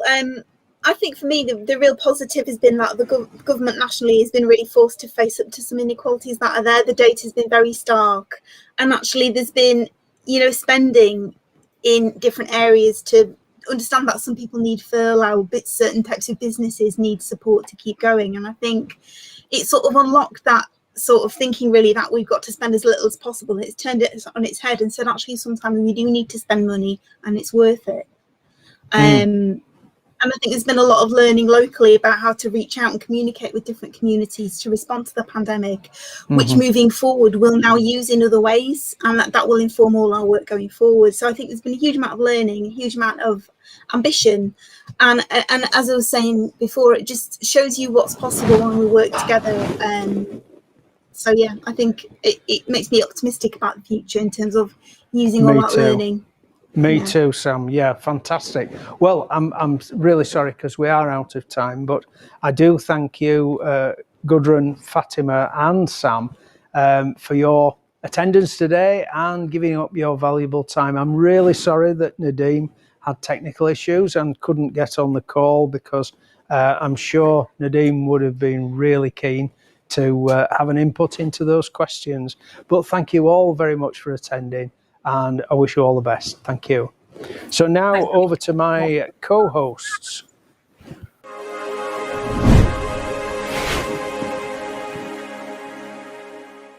Hello. A few weeks ago, Robin Tudnum, Calderdale Council's Chief Executive, came to Trinity to ask students some of the big questions. Some of which have been received by some of you watching today about their experience of the last 12 months and their hopes for the next year. In a moment, you'll see a recording of that film, but make sure you stick around for the finale and a big musical performance by Calderdale College students. Hi, I'm Robin Tudnum and I'm outside Halifax Sixth Form College, which opened last September, and I'm about to spend 20 minutes with 6 students there talking about the impact of the pandemic, their hopes for the future, and our hopes for Calderdale up to 2024. Thanks a lot for giving up time, especially on a Friday afternoon, a grey and not very seasonal Friday afternoon in May, to talk to me as Chief Exec about the last year and the future. And in this new building, which is brilliant, opened in September, so despite everything that happened, we got there in the end. Hopefully you're enjoying it, and hopefully you're feeling that your experience of education is still relatively normal, if not quite, given what it's been through. So it's great you're here, and I hope that it's going well. I guess I'm going to start with a question. Looking back at the pandemic, it's been a bit of a hard time, a difficult time for a lot of people. Is there anything positive you think? If there's one thing that is positive that you take from the last 12 months, have you got any thoughts as we look forward to the future for Calderdale and the borough, for young people in particular? If you said is there something positive we can take from what we've been through? I would say that we have come together a lot more than we were before. People have kind of, well, the lockdown made us more sociable, I think, because we spent such a long time away from everyone. We kind of came closer after that. In some ways, you recognised the things you took for granted before, about being together and having time together. It made us seem more appreciative of all the things we could do, all that freedom we had, and also I would say like the support everyone had for each other in our communities. You know, when you had that clap for the NHS on the Thursday, you know, it was really nice to see everyone just coming together to be supportive at such a time. And yeah, I thought that was quite amazing to see. I think that the pandemic also helped everyone with like a period of like self-reflection, helped you to think about the choices that you're making in life, what you could do to improve, what went wrong. I feel like the pandemic gave everybody that opportunity to do that. Yeah, so no, definitely a time for self-reflection and yeah, a time for thinking. Anyone else, anything else positive, or anything that's changed in your thoughts about your future? I think that after the initial lockdown ended and everything started coming back together, I think lots of people were genuinely quite excited for everything to come back. Like, I work at a pub in the centre of town, and just the feeling of that first night when everything opened, everyone was just so happy just to see everyone working, to be with friends, and I thought that was just great that everyone can come together after something that's been dreadful. I don't know if do you feel that it's been a harder lockdown than the one at winter, wasn't it? Don't you think? The weather and how long it's been going on. Is there any? Yeah. Do you think anyone's sort of thoughts on how that was compared to the beginning? Yeah, I think with the first one you could go outside and you had the like not early on, but you could meet with people as long as you were social distance. Whereas in the second lockdown there was no meeting with people because you could at social distance, but there was the weather. You couldn't sit outside and speak to them, so you was trapped in your house, and like it's such a small area. I would say that the lockdown did take a massive toll on people's mental health. I mean, me personally, I would say I took a bit of a hit. You knew that everyone was in it together, and so you think if this is where I feel, I know there's other people that will feel like this, and it encouraged you to help them and speak up about it. So I think although it was a bad situation, it did help with mental health. So one of the 5 words of our vision, so we describe the kind of place we want Calderdale to be in 2024, which is only 3 years away now, is resilience. And I think we've probably found resilience that we didn't know we had. It's amazing how when the chips are down, people can do that. And I think we are a place where people look out for each other, because there's a lot of small towns and villages, aren't there? And there's a lot of people know each other. But I know that that's been really tested this year. I don't know if anyone wants to say about their own resilience. We were feeling quite a lot of uncertainty because until I think it was even like early January, late January, we still all thought we were going to do our exams. And then it's only like recently we've sort of realised we're going to do mini exams, which are exams, but not exams. I know, it's a feel for you. Yeah. So I think that uncertainty was getting a lot of people quite anxious, and anxiety was like rife. But I feel like the more we started to understand and the more we knew, I think that just made everything a lot better. Does that feel a bit clearer now, James, than it was? I mean, hopefully a bit, isn't it? Yeah, I mean, we're near the end of it now, hopefully. So I think it's just the 5-week steps. I think that was the best thing because we had something to look forward to. Like people counting down the days to the 17th, people counting down the days where they could go get their haircut, stuff like that. So I think it's just taking one step at a time, just realising we're getting somewhere instead of just it's going on forever.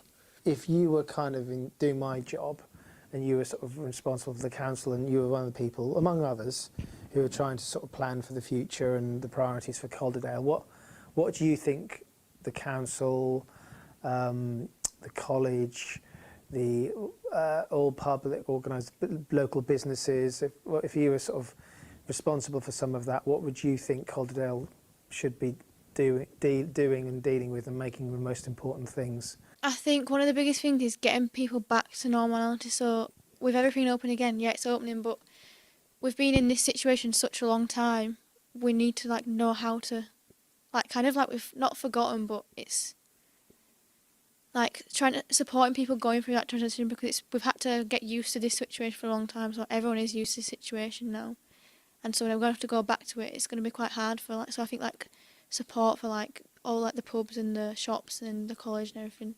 Yeah, I don't think you, Sophia, or anyone else thinks that there might be some things that won't go back to the way they were before? I think a lot of people still choose to wear face masks. Yeah, do you think so? Well, starting from COVID starting, I don't think I've had a cold or anything. Yeah. Not I haven't been very ill.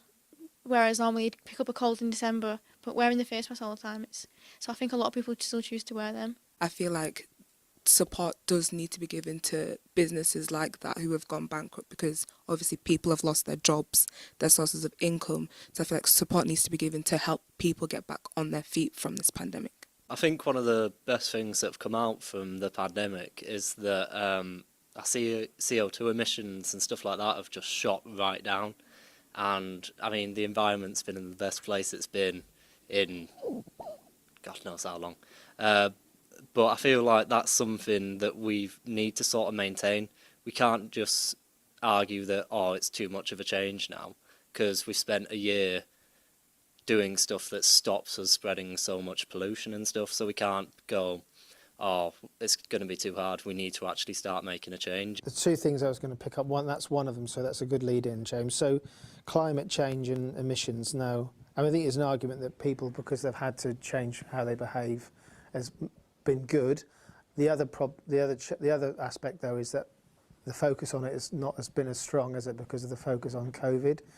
And so whether people have given as much attention to it, there's been as much coverage in the media.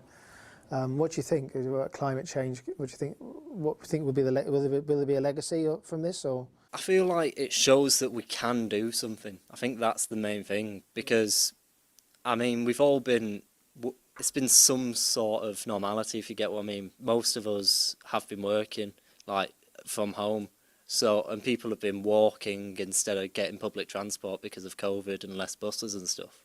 So it shows that we can actually make a difference instead of just going, it's too big of an issue, we'll just leave it and hope it'll be okay. I guess people still have that fear that it happens this often and this extreme, to the point that we just can't choose to come back to normal life out of fear of it happening again, and then being exhausted at how we're going to change and keep adapting to this. So yeah, I guess people just might be a little bit more tired than others in trying to return back to normal life after being so on and off so often. Yeah. I'm just going to pick up something. If given that that's the case, that people are still sometimes worried, our town centres in that context, what do you think about whether people are coming back to our town centres. What's the future of retail in the town? So how does retail work in a town centre in the future, do you think? Anyone got any thoughts? With retail closing, I think it was quite scary for us because retail is one of the only places we can work.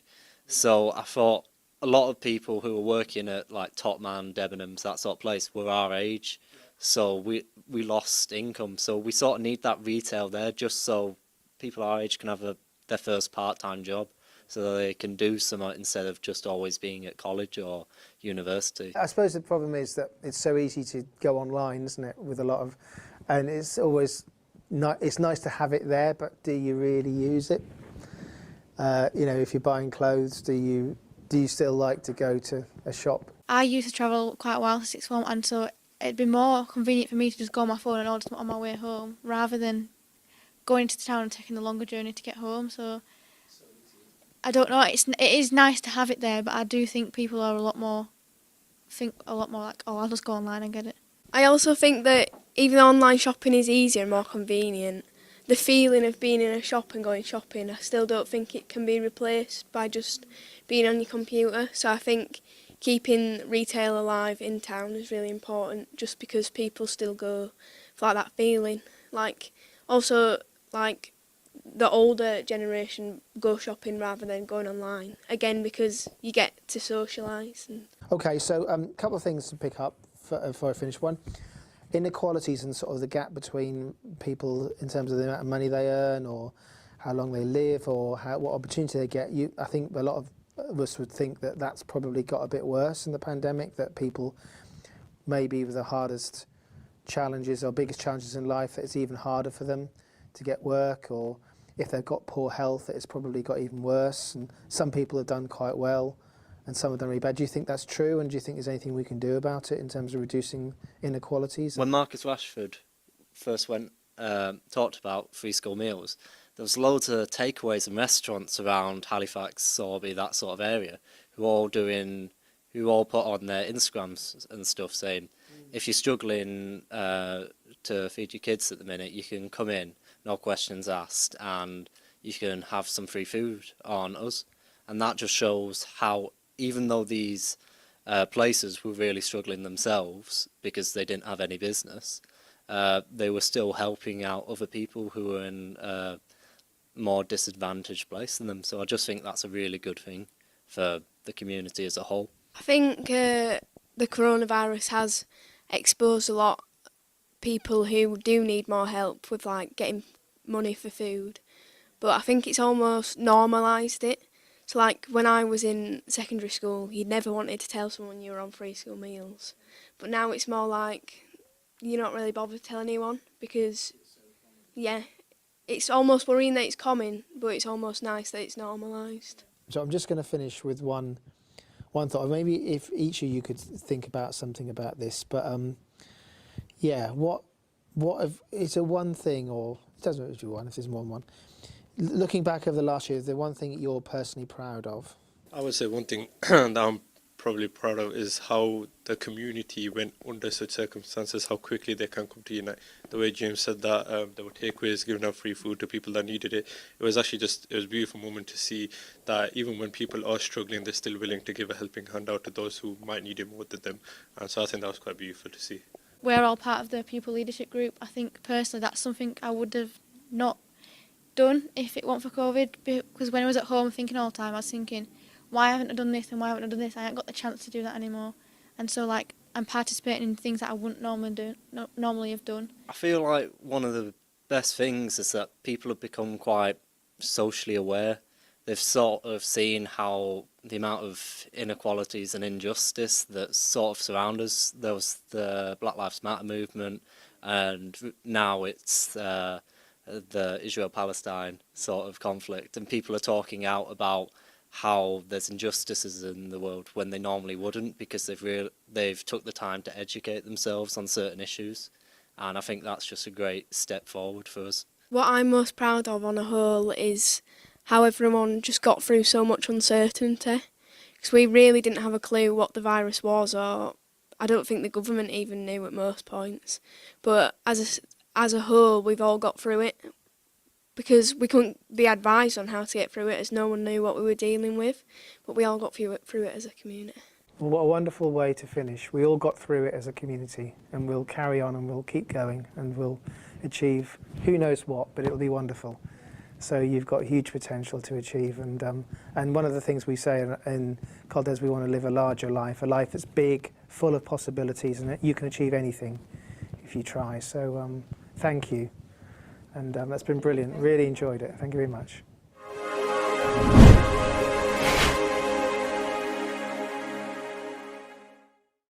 Some really insightful comments and discussion there from the youth panel, thank you.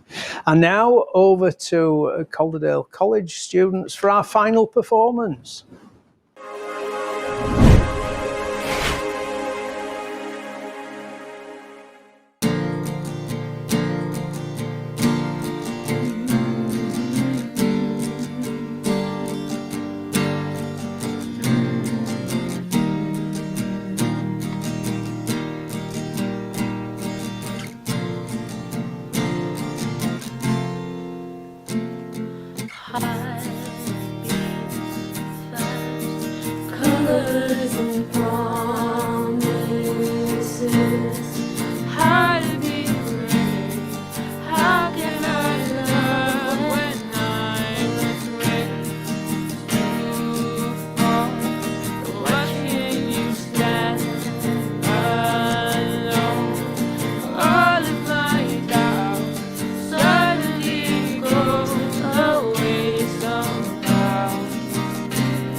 One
And that wasn't that a fantastic example of the talent we've got in Calderdale. Thanks to Calderdale College for that wonderful performance. I've just got a couple of notices to make before I wind up, and that is please keep using the hashtag. And also that the data pack, which Robin mentioned in his opening address, will be available tomorrow, and it will be sent to all the viewers who've registered. Personally, I'd just like to say a huge thank you to, first of all, everyone at Broadcasting House here in Halifax for all the hard work that they've put in.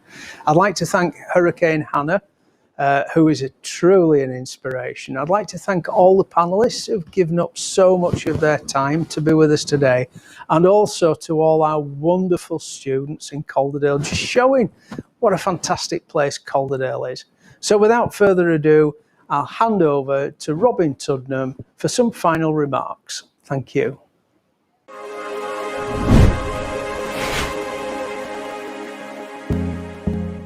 So here we are at the end of We Are Still Calderdale. Thank you for being part of it. Thank you for listening, engaging and understanding the journey we've been on in such a challenging 12 months. We are still Calderdale. We are back, better and stronger than ever. I'd just like to say, before we close, a few words of thanks to the people that have been part of the event and also made it such a success. First of all, thank you to all our speakers, all our panellists, and in particular to Hannah Cockroft, such an exemplar of our vision, of the talent, of the distinctiveness of Calderdale, of the brilliance of what we can be when we are at our best. And also I'd like to thank all of the staff who yet again, in challenging circumstances, have worked so hard behind the scenes to bring us all together to make this event happen. And a particular thanks to Mark Broadbent for his brilliant work on all the films that you have seen and the hours that have gone in to make them so brilliant yet again. To Sharon Hobson and Andrew Peacock, who've been the driving energy behind this event, who worked so hard in the usual diligent and quiet way to get it done. And finally, to our incomparable host, yet again, Mr. Holgate. Michael, you're a star. You're such an ambassador for the values that we all believe in, aspire to, and want Calderdale to be. Thank you so much for your kindness, your humour, and your energy. We are still Calderdale. Thank you.